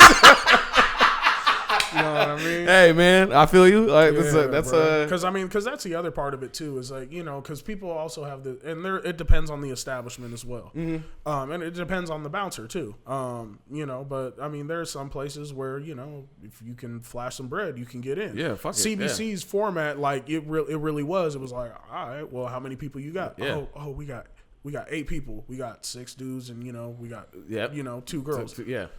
All right, that's gonna run y'all like 120. Yeah, like what's up? Run y'all like 120. Exactly. Damn. And you can't do 80. Nope. You can get I out just of line. You can go back to where you were. Like, hey, I was like, you see this line, right? You got 8 people with you, and you want me to let you all in right now, no questions asked in front of these people who've been waiting. Yeah, for the last it'll be 120. 120. That's gonna be 120. Yeah. For sure. And I mean, generally speaking, and a lot of people would pay. And it was funny, and it was. Well, I mean, you break that down, 8 people. That's only like what, $20 each? Yeah. I mean, less than that. Yeah. So get this bread together right now. For sure. Yeah. You know what I mean? So I mean, I mean, there were, like I said, there were nights where there were real good nights, in addition to what I was already making. Mm-hmm. So that part of it's cool. But I mean, it's one of those things that it comes with the territory of the job sometimes. I mean. We gotta do this. Any last words to in the security world? Any last words to our viewers as something that like you want them to take away from like outside of, because a lot of our viewers they go to bars, all that shit like that. Is there something that you want to tell them like, yo, just remember this? Yeah, I mean, I think I kind of touched on it a little bit earlier. Was that if you're going up to a place, especially where somebody that works there, whether it be a manager, bartender, whoever it is. Remember that if you're name dropping them and that person's vouching for you, that means that you're a representation of them. You know what I mean? Like, that's a big one. Yeah. Like, so again, like conduct yourself accordingly, because if you go in there and you act the ass, well, now that's tarnishing that person's. Yeah, because guess who I'm gonna go to as soon as as you're gone. Like, guess what? You name drop that person, your partner's got to deal with it. Right. You know what I mean? True. And that's so whether it's the owner, whether it's whoever it is, you know what I mean? Like, understand that, and I think that's something that gets lost, and and I think the other part of that, it kind of plays a factor in it too, is this social media generation, man. I feel like a lot of people, honestly, they have a lot of overinflated sense of self-worth. I took a break from it because it was just too noisy for me. Like, I'm finding myself just watching shit, and I'm just kind of like I still got, like Joel knows, like I still got TikTok, but outside of that, it's just like I could turn that off really easily. Mm-hmm. Like, whereas like Instagram, I was checking that shit like almost every 15 fucking minutes. Like, I was just like, yo, this is getting annoying. My phone like has an alert thing on how much screen time I'm spending, and I'm like, it's like social networking bars like high as fuck, and I'm like, that's not how I really want to spend my time. It gets so bad to the point that I go looking for things that I know are gonna upset me. Yeah, like in the comments and stuff. But like that point, it inflates a lot of people's heads. They believe in unrealistic fucking it's just like everybody thinking they on like that, you know, keeping up with the Kardashians type. And it's just like, you know, if that's what you really want to pursue, by all means do that. Yeah. By all means do that. But understand that at the end of the day, we're all just regular people. Yeah. Understand. Not saying like, you know, that nobody's important or whatever. Right. But yeah, at the end of the day, I mean, we're all just ordinary. Yeah. We are all just ordinary people. Understand, you're watching the highlights of people's lives. Right. If that, you know, it's. Right. I mean, so. You know, motherfuckers out here in Miami, motherfuckers out here in Vegas, this and that. That ain't their life. Yeah, no. Bro, like, you know. You don't know the maxed out credit card that they had to do to get to that shit. Like, honestly, man, I feel like a lot of people nowadays are more worried about being verified on social media than being verified in real life. Bro. hey, that's yo, my man, like, can you just stop? Please. There's so many sound bites so we can use bro. Like, I might get some of these fucking quotes tattooed on me. Like, you know. But real talk, man. Like, I feel like a lot of people, it's just more about the image they portray than the person that they actually are at the end of the day. That's you a know fact. What I mean? Like, they'll sacrifice everything for it. That's the crazy part. Yeah. And they'll do the dumbest shit on the planet, and you're like, just to go viral. Oh my gosh. Sacrificing who they are. Yeah. Mike, my brother. Yeah. Thank you, man. Thank you. Thank you. We're not done yet. No, we're not done. We'll take a little break. We're gonna take a little break. But it's been. I mean, I've laughed more than you have in a while. Yeah, like I said, this is refreshing to, you know, have a friend on here to be able to talk about, you know, I think like a key component, like, you know, of our lives. It's like security. Like, well, it's a person that embodies it. I mean, originally, like, you know, so since we've been recording videos like from the gate, we've had guests on that always had something to promote, like artists. We've had people with their own YouTube channels, producers, fashion designers. Like, I kind of just wanted to take a break from that and just get a regular dude on here. Yeah, you know, local dude. And, you know, just fucking local legend. All around, local legend now. Far from a legend. Yeah. Far from it. Yeah, but hey, man, we appreciate you coming on and, you know, like, you know, shooting the shit with us. And, you know, like I said, if anybody that Joel knows that comes in the house and they're willing to share their live, you know, I'm more than acceptable and appreciative of that, man. Like, you know, I like to fuck with like-minded people that are, you know, like about the same shit. So, you know, appreciate you, man. Yeah, appreciate you, bro. We'll be right back. We're gonna take a break. Yeah. So. What's up, everybody? We're back. Once again, I did not stop recording because I think it's probably going to be easier for me to edit it like this. I'm just going to cut it like from when we start talking or whatever. So it's just way simpler. Sure. So we come to the special part of the show. We're in the second half, as I like to call it. And we're going to have a little bit of fun with our boy Mike here. And he's going to entertain us with some of his knowledge. And you know, we all here like to... We've been coming up with some really good games. I think like this is my favorite. Yeah, over under. No, it's overrated, underrated, properly rated. Exactly. And so for those of you out there that don't know how the game goes, so I'm going to present a topic to our boy Mike and to Joel as well. And I've looked at these topics. Some of them are good, some of them are bad. They range from all different walks of life, so they're not all going to be the same. I think I had them genred to who our guest was, but I think in this instance. Our boy Mike is a man of the people, so you know he knows what the fuck he's talking about. So I'm going to gauge his reaction. So overrated, underrated, properly rated. So we're gonna give you a topic. You can give your best summation about it, and if you think it's overrated, you can say it's overrated, underrated, properly rated, and just give us a little bit about why. And so yeah, so we're gonna get this motherfucker started. Right. So first, overrated, underrated, or properly rated. FaceTiming in public. Overrated, underrated, or properly rated? So contextually, I don't really know how it's viewed. Like, do more people view it as annoying? Like, do they view it as like pretentious, obnoxious? Bro, it's kind of. I mean, to me, it's. We talking about like in public, like like niggas are running. Yeah, niggas. I'm at a bar, dude sitting next to me FaceTiming. Yeah, right. Okay. It's kind of. So I guess for me, I think it's properly rated. Okay. I guess I don't really see anything wrong with it, especially, and I'm also, for context, I mean, it's the pandemic. Yeah. You know what I mean? Yeah. Like, that was our way of life. Yeah, you know what I mean? So it was like legitimately like, you know, as far as like our friends and everything like that, bro. We were doing video chats, you know, so we could A bunch. Yeah, for sure. Like just on a random Tuesday night, just so we could get drunk at the house. You know what I mean? Like, so I think it's interesting how much I don't FaceTime, considering that years ago, that was I dreamed of being able to FaceTime people. Like, oh man, I can't wait till we get virtual video. We can just talk to people like in the future, right? And then we finally got it. What's and the I hate talking to people. Xenon from the 21st century had the fucking video chat feature, and now we finally got it. And real. I barely use that shit. Right. Like I should. I mean, I don't be FaceTiming my homies as much as I, probably should. I mean, like for me and my group, like we have duo chat. Like, Okay, we use Google. So like Google Hangouts or groups. Yeah, or whatever, exactly. So you know what I mean. So I'll use that. I mean, especially a lot of my friends that are back east and stuff like that. Yeah. Like so for Instagram has a video chat now. Yeah, you can do that, Instagram. Yeah, like I've used that platform. I've used Snapchats. You know what I mean. I've used pretty much any avenue. Every platform. There's no reason why no one can face Right. anything. Sometimes it's fun. Like sometimes it's really fun. Sometimes it's like cool to see like what the fuck the person's doing like in that moment. And I think that I will say the one thing is like, hey, kind of just be aware of your surroundings. Like if you're gonna be FaceTiming in public, because like even texting, like, but FaceTime is a whole different thing. I've seen videos of motherfuckers getting like hit by cars. Like I don't like taking phone calls in public. Really. Like I try not to. Are you a huge technology guy, or are you kind of like? I mean, You see this nigga's backpack? Yo, you walked in. Hey, this man walked in with the fucking Jet Jackson, fucking Back to the Future pack. Bruh, when he walked in with this, I was like, yeah, Joel, you might have invited. This episode has been sponsored by.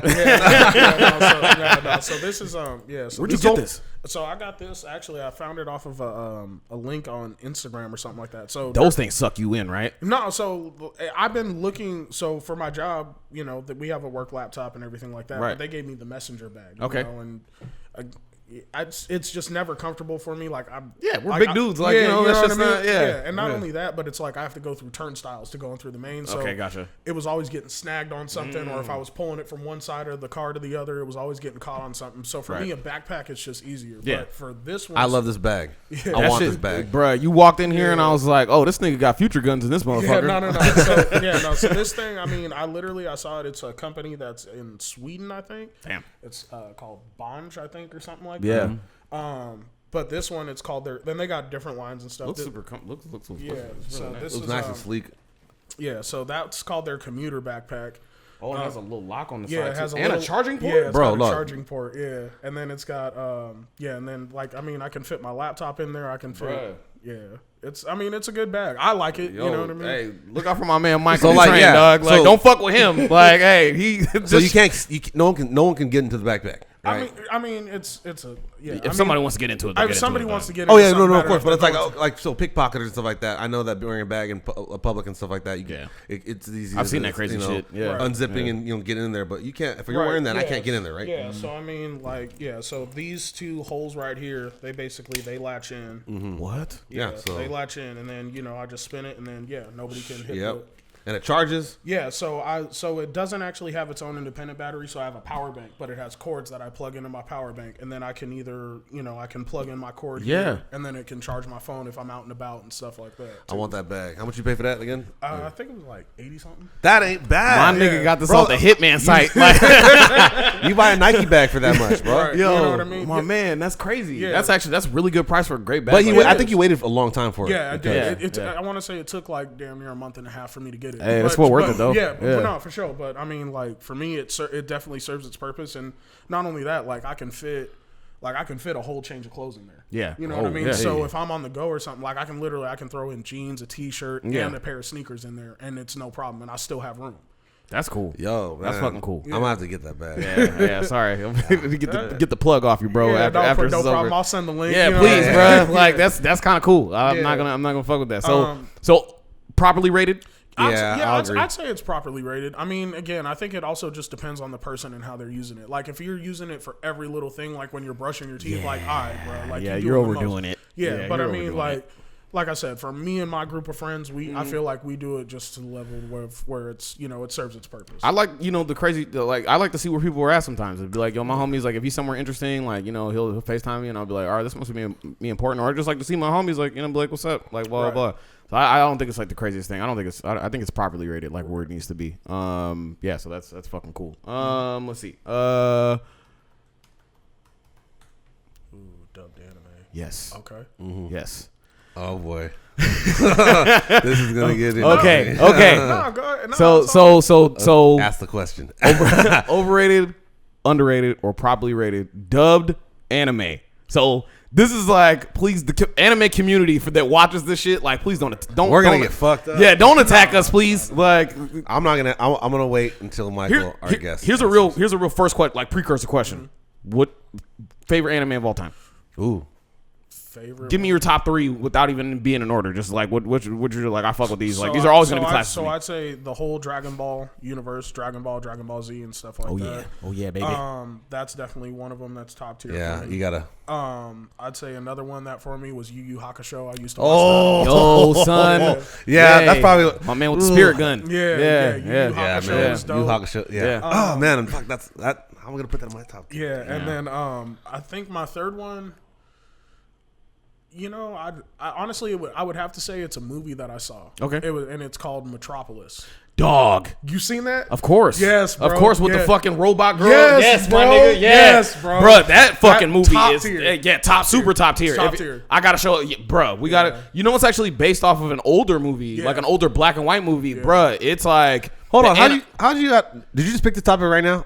Or no, I got. How'd you know this nigga even watched anime? What if you just like he was like, I don't watch it. Just like, yes. Every nigga watches yeah, anime. everybody. I mean, bro, black people love anime. I'm a nerd and a half. Okay, bro, so. see, that's what I'm saying. Like, I look. Adam, I didn't tell you about. I didn't tell him. He said, "Oh, I see the backpack. Dubbed anime." Yeah. Well, immediately I saw his backpack. I was like, "Yep, I got this one right." Yeah, but that's fucking cool. Yeah, no. Metropolis. I gotta check that out. It's a great no, movie. It's a dope ass movie. The animation's great. It kind of reminds me of like Akira. Like, it kind of like the way that it's done. Like, it's like really beautiful animation. Like, the story's really good. Yeah, like, it was a very well done piece of work. Very for sure. well done. And so for me, like I grew up when I was a little kid. Like, I used to watch TV with the subtitles on. Yeah. Oh. So you know what I mean. So I did this at like the age of 4. Okay. You know what I mean. So it's never been an issue for me.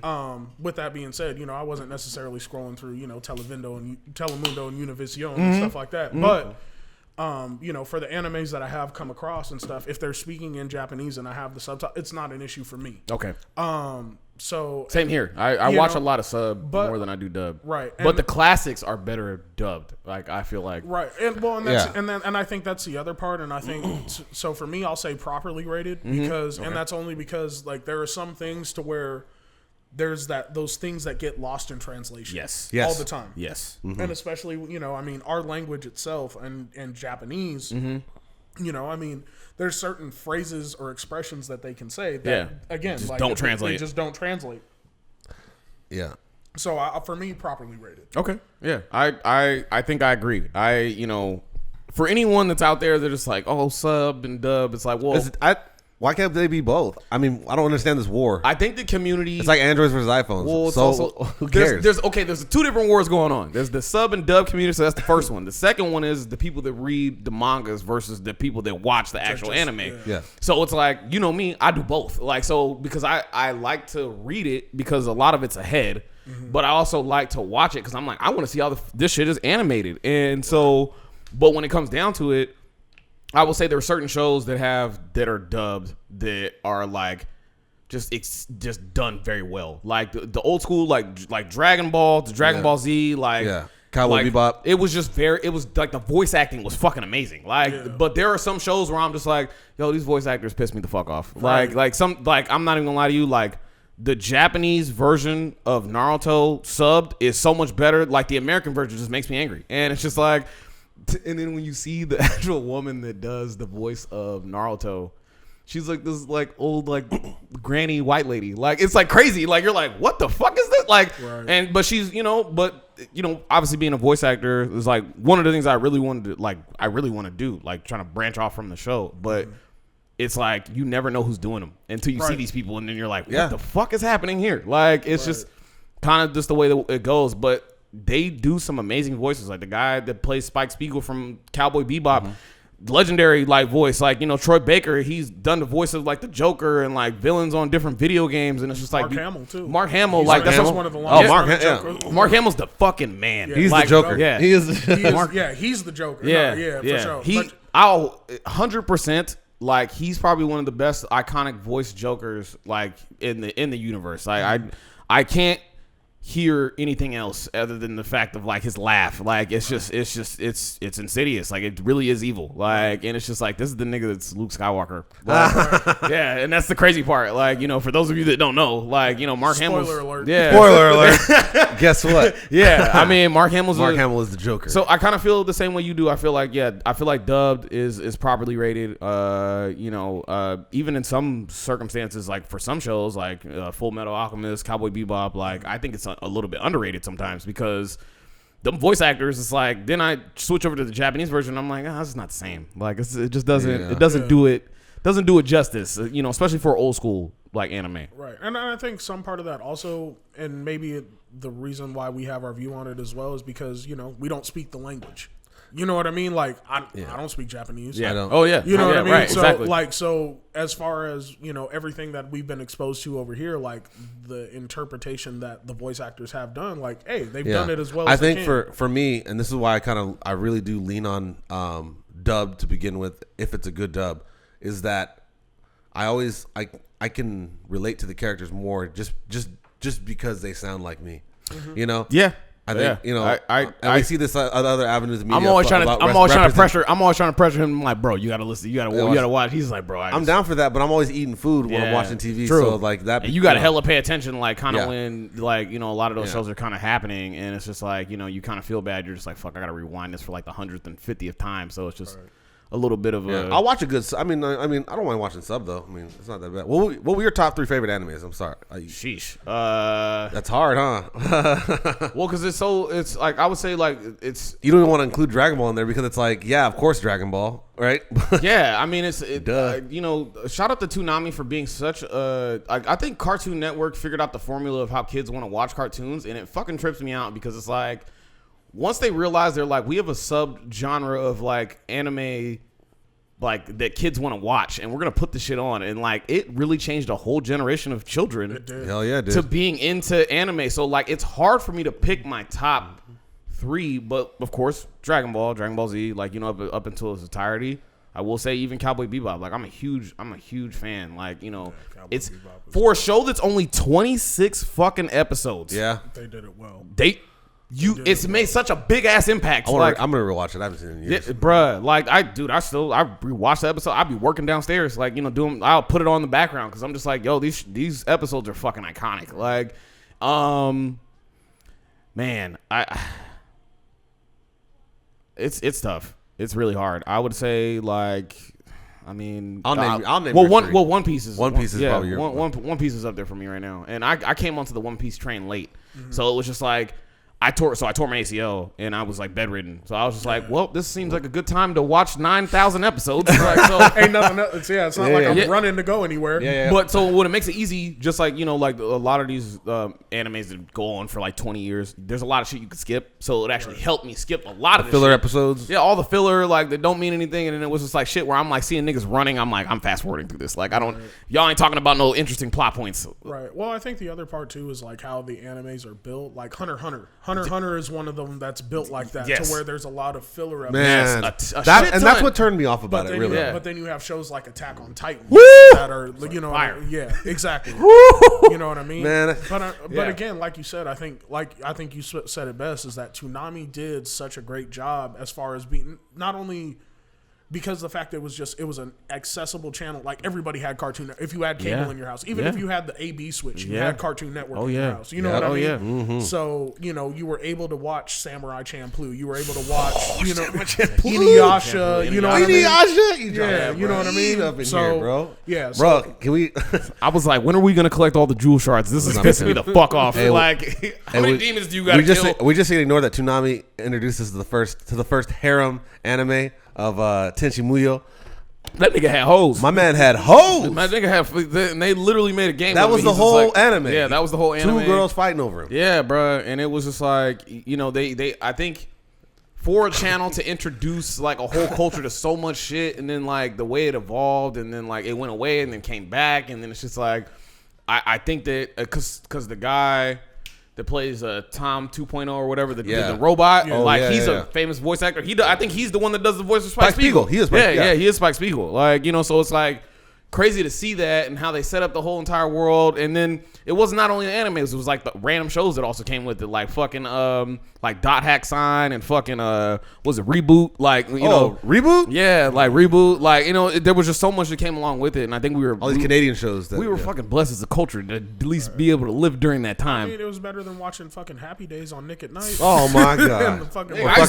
Or or the Andy Griffith show. Bro, I used to get mad when fucking like Nickelodeon would end. It's like I ain't got no bedtime, nigga. What the fuck is this? As soon as you saw them black and white shows, okay, time to go to Nigga, Cartoon I Love Network. Lucy. I'm like, man. Nigga, I grew up watching the Brady Bunch because I couldn't go to bed. Right. And I was like, I guess this is on. Not only that, I grew up, it was like Mary Tyler Moore Show, like all those shows. Like I grew up watching it kind of because I was kind of like, the Nickelodeon went off, so I don't have a choice. I didn't really have a bedtime, so it's like, you know. I didn't know what these fucking adults were talking about. I just thought it was interesting. I just didn't want to go to sleep, you know. But yeah, my vote is probably almost a semi underrated. Yeah. Joel? Properly rated. For sure. Okay. And my top 3 anime would probably be Attack on Titan, the Dragon Ball series, of course, and Jujutsu Kaisen. Man, that shit's fucking fire, baby. Jujutsu Kaisen is the best anime out right now. I had to tell these niggas I read it. I read it first. And I was like, Kaisen is the best anime. Until they animate this shit, you're gonna be so happy. Dog. Yeah, because I used to read Shonen Jump and stuff like that when I was a kid too. Oh, so, man. I read it every Sunday, man. I'm actually behind. Do you really? I read it every Sunday. When I go take a shit, I read Nigga. manga. I go take a shit. I play the music. I play the classical music with fucking apple juice on the side, and I'm reading through my shit. I'm like, yes. My nigga was cooking dinner the other night with the fucking with this Naruto headband on in the kitchen. I was like, what is this? No one, hey, to each their own, bro. Hey, if it makes you happy at the end of the day.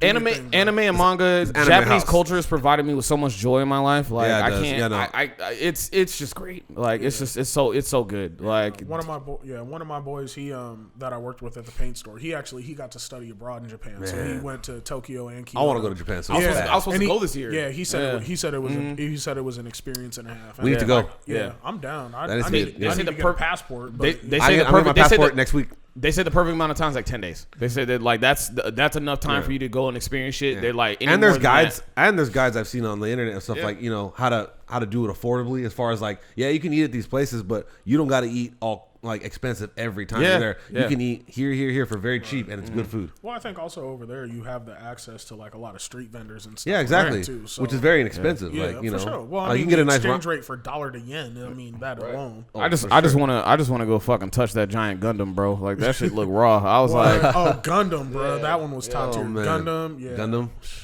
Oh man. Oh no. I'm sorry. Full Metal Alchemist Brotherhood. That is definitely up there too.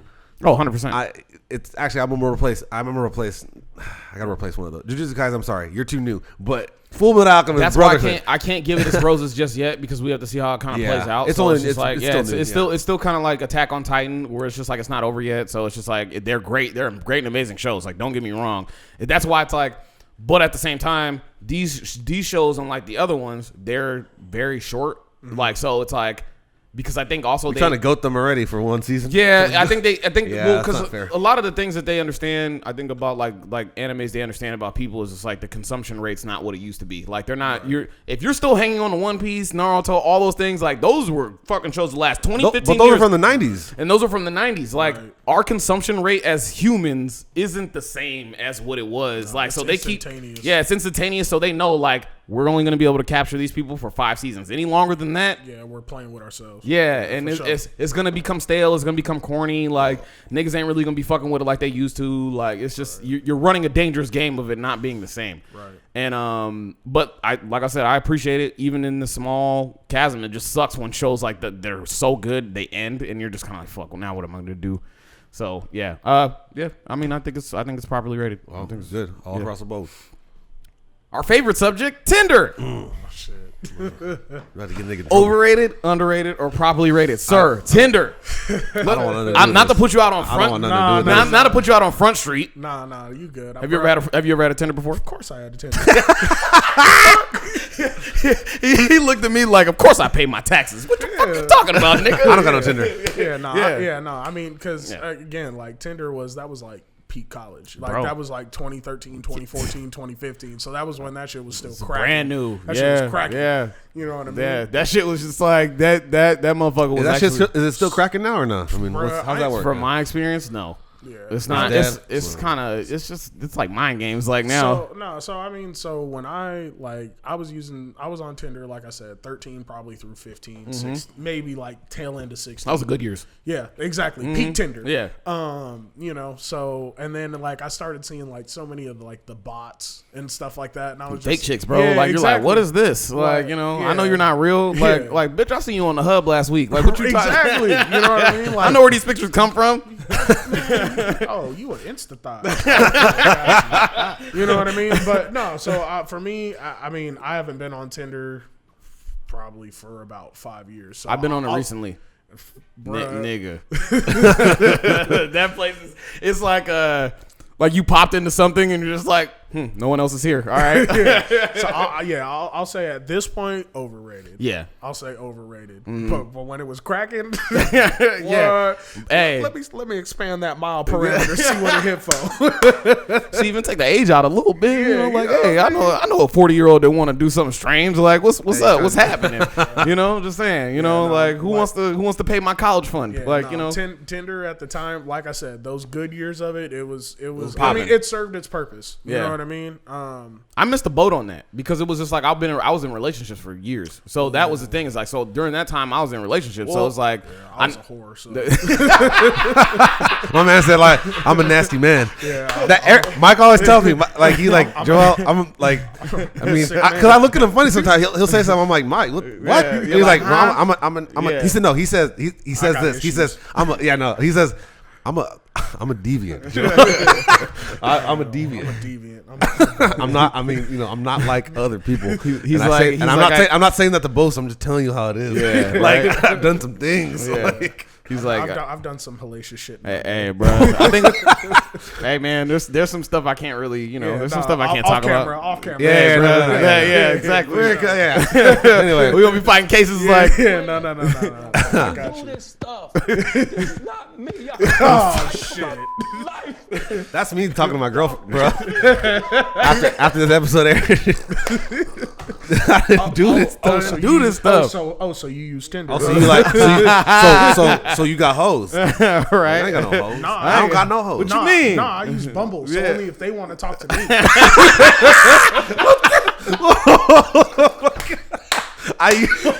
So you should be mad at them. Yeah, don't be mad at me. Yeah, because they reciprocated. They wanted it, not me. Oh shit! That's like some Jedi mind trick shit, bro. My man's a master at this shit. My god! Now I believe you. He's reached that level. I fucking believe you, bro. Tinder. Okay, so one more thing. There's just so many apps out nowadays that I think Tinder was first to the party. I would say Hinge and Bumble are probably the most successful ones right now because a lot of people. But people use Bumble for actual relationships. I mean, I've known many people that have found girlfriends and wives on Bumble. But sometimes it's still 50-50 because you still find a lot of people in there that's like, hey, be a part of my throuple, I'm looking for a unicorn, or I'm trying to peg a guy, there's still a market for it on those sites just because of how popular they are and like how easily accessible and like it's user friendly, Right. I mean, like I said, for me, I mean, I was in a relationship for the past 2 years myself. So, you know what I mean? And I think the other part of it is working security. I mean, you meet a lot of women. Oh, yeah. You know what I mean? Yeah, baby. Yeah. You do. A lot of beautiful women. Hey, you know bro. what I mean? I mean, I don't, but yeah, you do. That nigga got his glasses on. I don't see shit. Yeah. You're right. I see some fuck crazy. out my face. But I mean, like, as far as me, I stopped using it a while ago. So I'm so far, I didn't even know what Hinge was until you said it right now. Yeah. I've heard of it, but I've just been so out of it. Hinge is like it's an app where it's like just like kind of like Bumble, but it's like it really tries to get you hooked into a relationship, and you can't. it caters it won't go. It'll delete itself like when you finally get into a relationship. It limits the amount of DMs you can send. Like you can only say hey 3 times, right? It's after that, you're done. Hey, nasty nigga, calm down. It don't let you DM after 2 a.m. It don't, like, limits. It's all these. So it don't let you send out them you up tests? Hey, bro, that's what I'm saying. You like, up? Nah, it's the demon hour. You are not. It is locked. Oh my god, that's hella funny. From 1:30 to 4:30. Yeah, it's trying to promote health. It's trying to promote your phone fucking just turns off. We're trying to promote healthy relationships here. You're looking for something completely different. You call that woman tomorrow morning at 10 a.m. But I will say, when I was out in Texas, there's still like women that still there's like a lot of women that still use it, like a lot of grown women. That Tinder? I'm kind of like, yeah, a lot of people, a lot of women that still use Tinder. I mean, I think for any of those apps, I think it's just more. It just depends on your intent of what you're using it for. And you got to weed through so much shit. Yeah, that's for the sure. thing. With anything, I mean, shit, bro, even if you just go out to the bar, you got to weed through like 8 hood rats before you find the one. Bruh. Like, yeah, you know like real life, you know. And then you got to fight off all their pass blockers and fucking all the fucking nukes and shit, bro. Like it's, hey man, when they got a group of friends, bro, that's like the hard pressed issue to try to get through. But see, that's why you always got friends with you. Exactly. Yeah, who's going interference? Who's going out there solo? Yeah, play interference. Yeah, you gotta have somebody play interference for you. Like that's why they say like, hey, a good wingman is like really like a serious thing. It's real. It's a real fucking thing. For sure. Yeah. Let's see what we got here. This is gonna pull up some crazy shit. I was like, please don't pull up porn. I was like, Hey, that's this game you play, my friend. That's real big. So yeah, the goodness is your screen ain't showing, so you good. Bruh, like right, like everybody's like, nigga, what are you doing? Are you in ghost mode right now? So Tinder, we're gonna label it overrated because I think it's overrated. I think overrated. Yeah. Overrated. I'll say overrated. I'll say overrated as well. Yeah, I think it's overrated. Next subject: getting day drunk. Overrated, day underrated, drunk, or properly rated? Underrated. Underrated. Underrated. Why? No, you go first. Please. You're the guest. All right. So I mean, for me, I'll say yeah. I'm gonna go ahead. Hold on. Let me go ahead and. Speaking of which, Hennessy's your drink of choice. I mean, I'll drink Hennessy. I drink gin. I drink tequila. I drink it all. Yeah, pretty much. Yeah. Joel slowly learning this fact about ever since I moved in here, it's been a tequila thing. Yeah, it's been a tequila house. It's been a tequila house. But that when we started the podcast, it was always Jameson. Yeah, when we started the podcast, it was always Jameson. It was all Jameson. We drank a lot of Jameson. Yeah, I mean, I go in waves. Honestly. Yeah.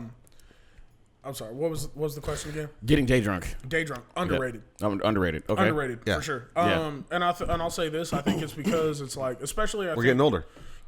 Yeah, I think that honestly plays a part of it. I think the walk of life that I'm in right now. I'd much rather go to a barbecue, meet up for drinks, and get hammered in the early and go to bed by 9. Yeah, and that way I can still wake get up with my day and be refreshed. Oh, yeah, no, you know what I mean? These hangovers are real, and the sooner I'm in bed is gonna be the better. I ain't trying to be out till 3 a.m. No, unless I'm getting paid. Sometimes. Once in a while, but you know, hey, that freaks come out at night thing is real. But I mean, you know, it's you know, but. Hey, I seen some freaks during the day too. I've seen some wild shit happen in some day parties, boy. All I'm saying is this, bro. You pull up to bottomless mimosas, you gonna that's a target rich environment right there. So going to there, they have I told you a bunch of times. The Pink Elephant, the Alibi in San Francisco, they got bottomless mimosas up there, nigga. Yeah. When I'm telling you some wild shit is, I got there's bitches twerking on our table, and I'm like, this is kind of a wild place to be, and I'm in a relationship, like it's. Just twerking on the table from a bottle of mimosas. Dog, and the fucking whole shit's shaking. Yeah. Like I'm like, oh my man, this is crazy. Not only that, sundress season is quickly approaching. Fellas. I don't want to say it, but I'll say it. They need to make this a national holiday. Like they need to mark the day when it starts. Like sundress season is upon us. Like sundress season starts after tax days due. Ladies and gentlemen, should I write that on a calendar? Ladies and gentlemen, my man Mike. Mike Osborne. Hey, oh my God! He says starts at 2 texts. Hey, I want to write that. I want to write that on the calendar. Yeah, please. I want my girl to trip. Yeah. Oh, bro, she. I already put Toxic Boy Summer. She started tripping. Dog, I heard her the other night, and I was like, she's like, I'm not even gonna turn around and acknowledge this. Like Toxic Boy Summer, and she was like, nope. I mean, so, ladies, thank you so much for being beautiful out there. We love the women. We love the ladies. We love the ladies. Like you're always. We love our queens. Whoever invented yoga pants and sundresses, y'all are just undefeated heroes, like in the society that we live in, because that shit has just been a godsend. Like I don't even know how to change the game. I think the guy that made Lululemon is a man. Like the guy that made Lululemon, the guy who made Victoria's Secret's a man too. The person who made spandex was a dude too. I wonder what these. Never mind. These ain't women making these things. This ain't for them. This ain't. Well, because they got. There's like a lingerie line that's pretty popular with women right now, and a dude made it, and it's kind of and that like outside of Victoria's Secret. Frederick's been around forever. It's not Francesca's. I remember I tried going in to get a job application there. They looked at me like I was crazy. Mike, no. Nigga. She was like, I was like, nah, bro, I was fresh out of high school. Yeah, of course. You were like, I'm like, I need a job. Y'all niggas hiring. Basically, I was like, you went to Oak Ridge? Yeah, I went to Oak Ridge. Yeah, hell yeah, I went to Oak Ridge. Yeah. Because some of my boys in high school, they worked at Victoria's Secret. And they already got jobs and shit, and making good money. Good money. Yeah, good money. I gotta imagine what that's like working there. I mean, you folding panties, but I mean, fuck shit. it. Well, I mean, but again, like it's not only that, but I mean, it's also obviously. All right. Yeah. All right. The hose be out. No, but also with that being said, I think it's a matter of it gives you insight as well. You know what I mean? Because it's like if you want to understand something, be in a place where you can be in their natural environment. Right. Like that's a place where you can learn a lot from women, like period, and you just be learning a lot about them, like, and not be on some creepy shit. Right, exactly. But no, straight up, when I asked for it, I was like, yeah, I'm looking for a job. Do y'all have it? Can I get an application? Oh my god. She looked at me like I had 6 holes in my head. Oh my god. She was like, are you serious? I'm like, yeah, I need a job. Like, what you mean? She stopped. Bruh. Yeah. Oh shit. She looked, bro. She gave me the craziest look. She gave me the craziest look, Bruh. and she was like, we're only just trying to hire women applicants right now." Why could you just take my application and just not hire me? Yeah. Right. I'd have felt better about that. Bro, I got turned down at McDonald's because I didn't speak Spanish. Shit you not. Dog. Shit you not. What? They turned me down at McDonald's because they said we're looking for somebody who speaks Spanish. I'm like, which Mickey D's? All of them? Like I don't know. It was the McDonald's right there off Blossom Hill and Snell. Wow. Yeah, right there. Oh, right there? Yeah, right there. Yeah. I mean, I didn't know they had a primarily Mexican demographic. I know we're in San Jose, but I mean, what differentiates this McDonald's from other McDonald's? It's not the East Side McDonald's. And I worked at the East Side McDonald's. I'm speaceless. Legitimately what they told me. So I was just like, I swear, like you were working for like you applied at Super Taqueria or something. Bro, hey, you know what? What the fuck? Why y'all deny my man Mike because he can't speak Spanish? It ain't Taco Bell. That's McDonald's. What the fuck's happening? I mean, it's like, it ended up working out. You know what I mean? I still landed on my feet. But yeah, that happened. That's crazy as fuck. But yeah, day drinking, like I said, I say underrated. Not only just from a spectator standpoint, but also as a participant, man. Yeah. Like, nothing good happens after 1 a.m. sometimes. No, but I mean, not only that, but I mean, like. Like our circle, like V, Trey, all of us, were like we'll link up, we'll go. We got shit to do. Yeah, no, but I mean, like we'll link up and go. Yeah, remember that day party? Remember that Miff, bro? Remember that Miff? So that Miff party? No, we went to this. Okay, so let's trade stories, please. So there's a dude named Mike Lowry. He's the cut at Derek's shop. I know him. Yeah. So he moved. Yeah. It was his birthday. He's up here this weekend, actually. Oh yeah. So he had his birthday about 2 years ago. I don't know. He had a myth. He had bottle service at Myth. Bruh, first of all, there was hella niggas there. Like hella heads. Like we were probably 40 deep. I don't know how we got so much bottle service. We got 2 sections. Yeah. And I went in with the best intentions. Of course. Well, man, I got there, bro. We was drinking what? Henny Beautiful. We were drinking Beautifuls. Beautifuls with pineapple. Oh my God. I should have bought some pineapple juice. We was drinking Beautifuls, and bro, I just left. I left. It was like sometimes you just have to walk out. And the time was like 6. Sometimes you just gotta walk out. It was 6 p.m. I was like, I gotta leave. Yeah. But if I'm not mistaken, I think we started drinking before that though. Yeah, maybe. I know Vern and I did. I know Vern and I did that. I know which day you're talking about. I know Vern and I did. But yeah, we were drinking Beautifuls with pineapple juice all damn day. Bro, I was Swag Surf came on. I was knocking damn near everybody over in the crowd and shit. Man. Swag Surf came on. I'm knocking her. Yeah, bro. There was this one chick. She was mad as fuck at me. I'm like, you in my yeah, way. You yeah, see how big I am. Yeah, like I'm not like You in my way. I'm not pocket sized, bitch. For sure. Yo, I remember I threw up in that parking garage. My eyes were gonna pop out my fucking head, dog. I bursted a blood vessel. How violently I threw up. Hey, he didn't drink with us for a while. After that. Like, he was shook. I think that was like the first place. I think that like day drinking and myth. That was the first place. Like I picked up a girl who was like fucking 6'3", nigga. It was like, Bro, you niggas is something else. Yeah. You guys made Johnny throw up on Trey's rug. my god. I don't know. It was a playoff game. It was the Saints versus the I don't know. It was but the Saints took the L. I don't know who it was. It's probably the At that Vikings. Trey's house. Yeah, it's probably Vikings. Yeah, it was Trey's house. Yeah. And these niggas go like, they start taking shots and they go back to back. And if the rule is if someone missed a shot, they all got to redo the shot. You take a shot without the group, you got to run it right back. Run it right back. Right So we're drinking Crown. Bro, Johnny threw up on the fucking on the rug. Oh, shout out to Johnny, man. Like, bro, Johnny. You don't like to bring it up, but it happened. we had that nigga murdered last night. That's why he's not here right now. Oh yeah, yeah, that nigga. He would have probably. He was on the couch. Well, he got to. Yeah, he was. That nigga was dead right over there. Like, yeah. All I hear was snoring for like the next like 2 minutes, and I was like, yeah, that nigga's dead. Yeah, no, that's Johnny. We all work security together. Hey, Everett, shout out too. to Johnny, man. That's That's my homie. Love that Yeah, nigga, love that man. nigga, man. Like, yeah, I will say the same thing. I think day drinking is like it's very underrated, properly rated, but I think underrated because it's like for sure. If you can't be drunk all day if you don't start in the morning. big facts. I've gotten day drunk. Well, I've gotten day drunk and like recovered and been like, all right, cool. yeah, like then I'm you can go out to dinner, whatever. No, Yeah. but I'll say this. No, that's not necessarily true. Because last weekend, bro, I woke up like at 9:30. I was still drunk from the night before. I'm like, oh man, we're not doing this. It's I was like, let me go ahead and lay it back down for another 2 hours. Like, My poor dog, she was over here whining at the door. I'm like, I need to be no. walking. Nah, you gotta, yeah. no. Yeah, but no, yeah. What about you? Overrated, underrated? It's definitely underrated. I think you don't appreciate it until you get older too. Because all kids, as soon as they turn 21, they want to go nightlife, Yeah, nightlife. You can do bottle service during the daytime. Absolutely. Some of the best spots offer bottle service during the day. Shit, fucking Vegas. That's all I want to do. Right. I still haven't been to Vegas as an adult yet. Yeah. What?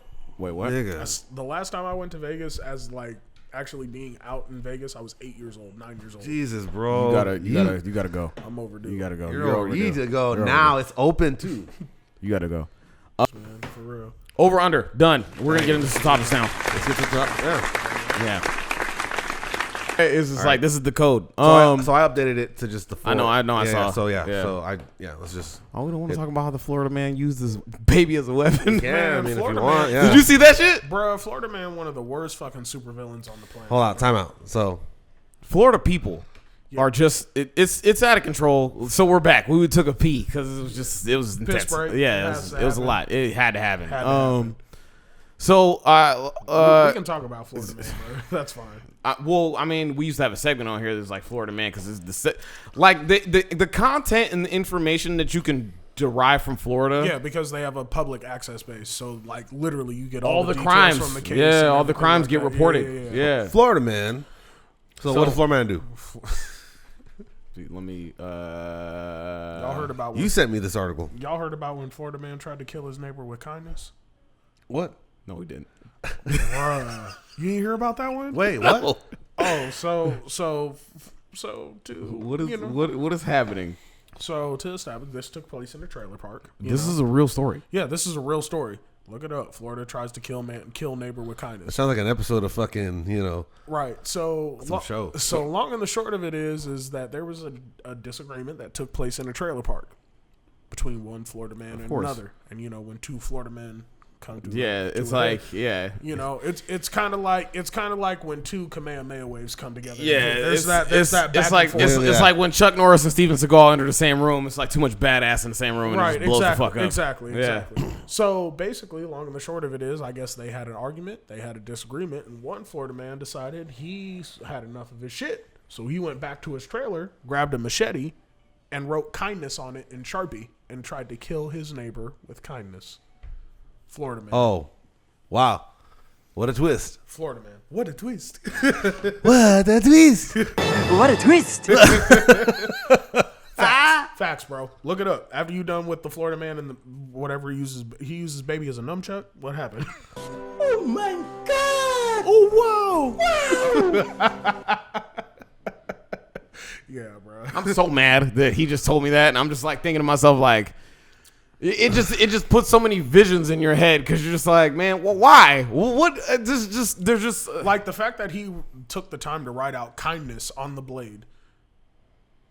Florida. What is happening? I just want to. I'm thoroughly convinced at the point that Florida is just the U.S.'s Australia. Just shit just always goes wrong. I told you if the East Coast is Russia, that's gotta be like Bangladesh or like that's gotta be Australia, bro. Yeah, that's gotta be Australia. That's what I'm saying. If the Northeast is Russia, then definitely the Southeast is. It doesn't make any sense. Florida is for sure Australia. It doesn't make any sense. Look. I want to go to Miami. But Florida scares the shit out of me. Like, because it's just like when I see videos. Well, if you go to Miami's fine. No, it's not. But North you go Cuba? to. No, it's not. You talking about North Cuba? Hell no. No, it's not. I see video, bro. When the pandemic, when Florida was like, no mask, everybody can do what they want, bro. You remember those first weeks of spring break, all the videos of bitches twerking in the streets, and she's talking about she has COVID, like, and she's still out. Why I want to go there? Why? What is happening? And like, bro, I read it. Let's go to Daytona Beach. Y'all don't remember bath salts where the homeless dude ate that's eating the other guy's face. It was a zombie. He ate his face? No, bro. That was it. So one of the guys I went to JUCO with apparently knew the guy who fucking did it. What? Said he was reading a book on cannibalism at the time. I don't know if the bath salts exacerbated it or he just wanted to eat somebody's face that day. But whatever the case was, yeah. He said, like, I wake up like, man, what I want? What I want? Pizza, Gentleman's name was tacos, Smoke or a for nigga's context. face? My teammate's name, he went by Smoke. So, I mean, that was for context. So, I mean. But yeah, all them 305 boys, they wild down there. Them Florida boys wild, man. Shout out to that boy Murph, Stretch, all them boys. If I go to Florida, I gotta wear like a GoPro or some shit like that because I'm almost 100% sure. You gotta have the GoPro. Yeah, there's like I gotta wear like a body camera. Like it's something has to happen because it's just like I just feel like Florida just filled excitement. Like I've never heard of another state that just has so much shit going on. Hey, I've only been to Orlando. I have yet to be to South Florida. I've been to Orlando. Again, I've been to Miami. Yeah. I've been to. And all those places in between, because it's a far drive between Orlando and Miami. Yeah, that's like and it's a 6 lot of hours. nothing. Yeah, it's fucking farther than you think. Yeah, it's like 6 hours. But the South. It ain't from like San Jose to San Francisco. Nah, it's a long way. It's But- like San but the- Jose to Bakersfield. But the South in general has like this weird connotation, especially Florida. And it's like all the random stuff that ever comes out of it is just always weird. And I think one of the weirdest stories that I read this week was the fact that there was a Florida man involved in a chase in his car. And when he gets out of the car, the deputies are trying to wrangle him in. But in his hands, instead of a gun or a knife or just throwing hands, he has a baby. And he fucking uses this baby like a fucking like a mace and fucking chucks it at the guy, fucking chucks it at the cop. Look at the cop catches the baby. Like, and that's the thing. When you say baby, you could take baby as many, like it could be like a 4-year-old, like that's a baby. It can be anywhere from a 4-year-old to a 4-week-old. Motherfucker, this is an infant. Like this is a person that hasn't reached the age of 1 yet. Like, and it's kind of disturbing.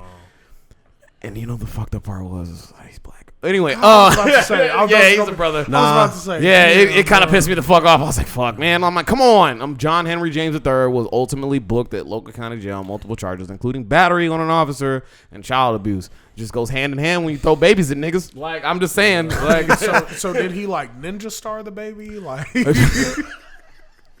just end over end. Like, he's like, yeah. I just inquiring minds want to know. If you believe in your son so much, you're just like, I know my son can kill him. Like, I know he's just like, like go. You're like, it's like you're throwing Gohan. Like, just like go. Hey, nah, y'all heard about the coldest to ever do it? Y'all heard about that? Yeah, kid, of course. Man. Wait, yeah. The coldest. Nah, he the killer. Yeah, the coldest to ever do it, man. The coldest to ever do it. Shout out to that man. Hey, shout out to his parents. Shout out to that young man. Yeah, Just getting seriously. the Scally He out of committed to LSU. LSU, right? Yeah. The coldest to ever do it. Oh my god, that nigga better be good. But they said so they said from DeBrickashaw, that's for sure. Oh, my man got a public. My man don't even got a lawyer. He got a public. If you gonna be out here throwing babies, nigga, you need to have a lawyer, my nigga. Like you can't have a public defender. He going to jail. You're going to real jail. Like they said he was in a chase and they tracked the suspect with a helicopter, and then he fucking And he decided, what was he gonna use the baby for? Like a damn trophy system? Damn, they said he kicked. So they said that's when he allegedly tossed the baby, and deputies took the suspect to the ground. He kicked and bit deputies and struggled when he loaded. Oh, so he was scared. Yeah, they said That's what happens when you scared, you bite. Oh, bruh. Hey, I have a question. Have you ever been bitten? Yeah. By who? Just people. Just people. Yeah, just people. I've been. I mean, yeah, multiple different contexts, but yes, I've been bitten. That's Mike after hours, after dark, bro. Like I've been bit before. But I've legitimately been bitten by. Ever seen Vampire in Brooklyn? I'm that nigga right there. Like I legitimately I've been scratched. I've been bitten. I was mad as fuck. I had breaking up scuffles. Yes, I have been bitten before. Well, nigga, now you have one more thing to be worried about: getting babies thrown at you at the fucking bar. So it's just like, you know what? I'm not in Florida, so I don't have to worry about it.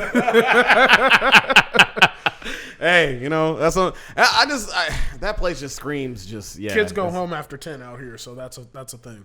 We follow the rules apparently, like out here. Like what's crazy? Even as closer and closer we get to being on unlockdown, people are still relatively following the rules. I still see people in the streets wearing masks. Still see people walking in the streets wearing masks. And it's just like, bro, I just came back from Dallas.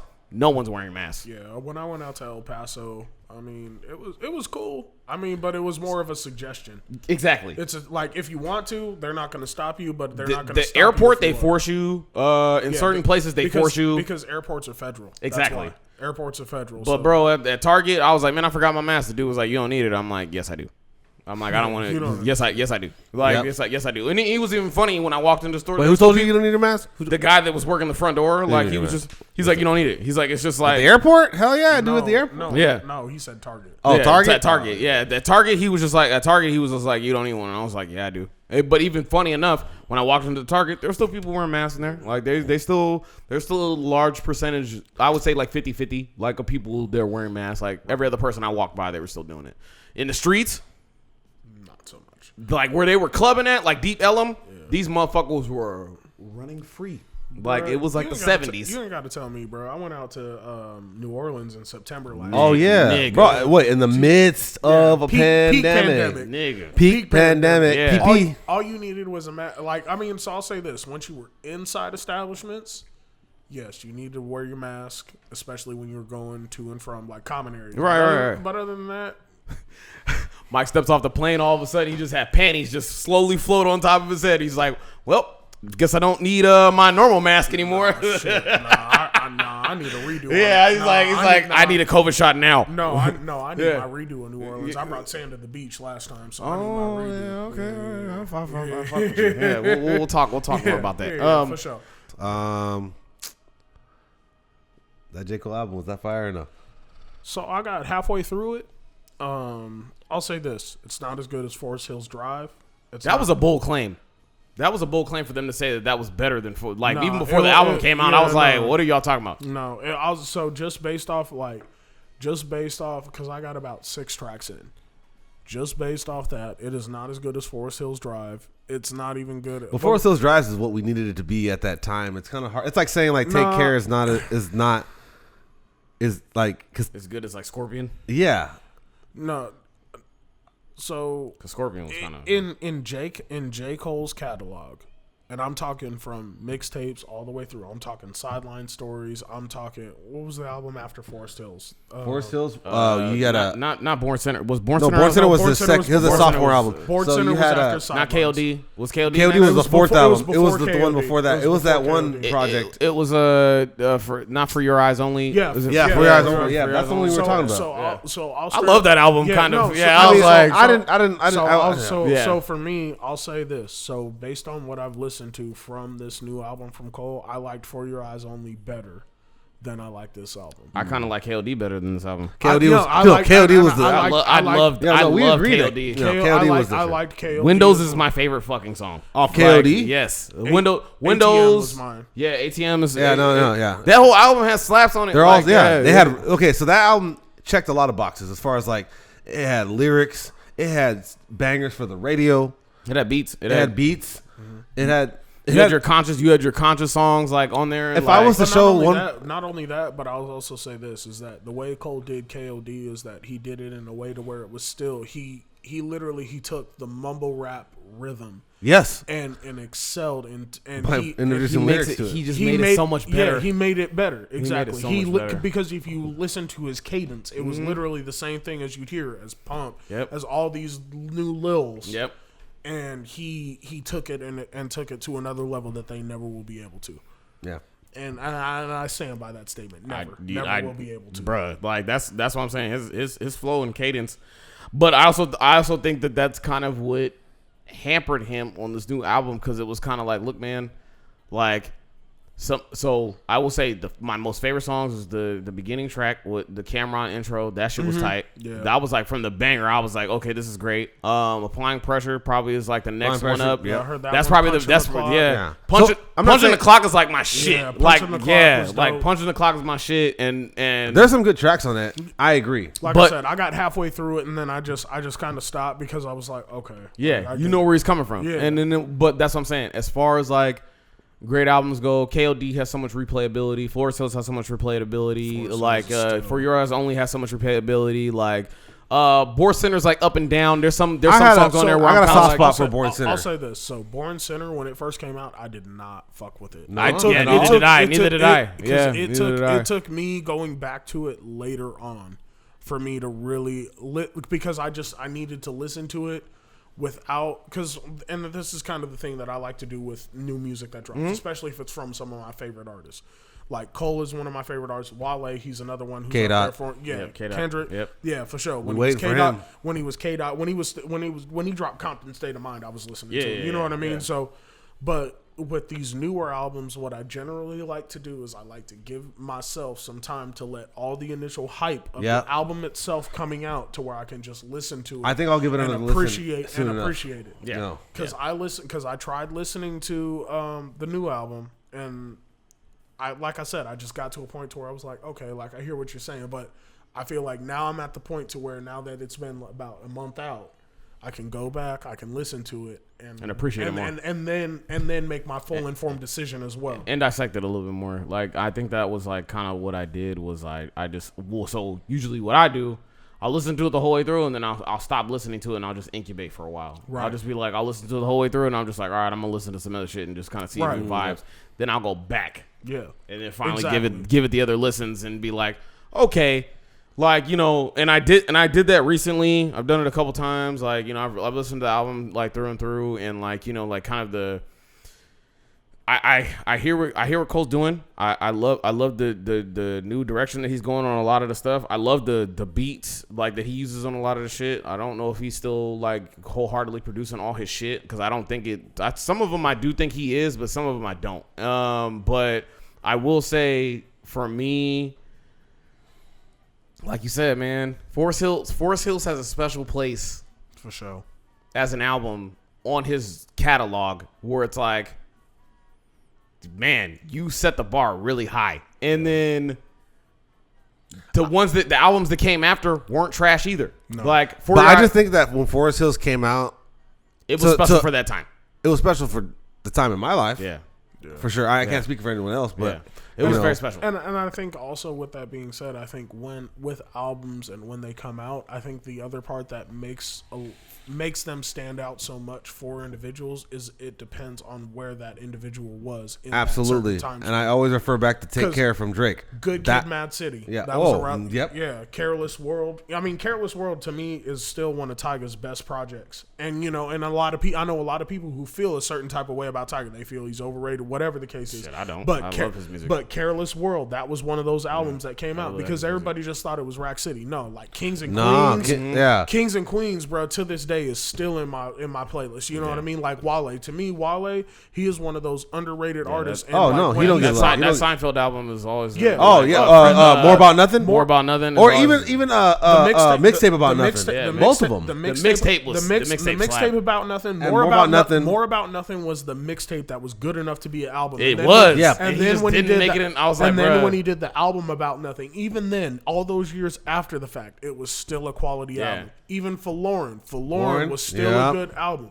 But again, it's just I think the large part about Lauren was a great album. I'm glad you brought that up. He put out a lot of slaps. But again, but I think the biggest part of it, and especially with hip hop albums, I think what it really boils down to is where the listener is and at the time that it comes. Yeah, absolutely. Yep, true. And and but again, like the artists that we're talking about as well, we're talking about true lyricists. We're not talking about stuff that's just riding trends. These guys can rap their ass off. Yeah, I sure. think we're talking about real artists. We're talking about Cole. We're talking about Wale. We're talking about K-Dot. We're talking about actual artists that this is why you can step away for 3 years and then come back with an album that people are still gonna fuck with because you're not riding trends. To this day, back to the topic, is still my favorite Cole track. That's why I couldn't get mad.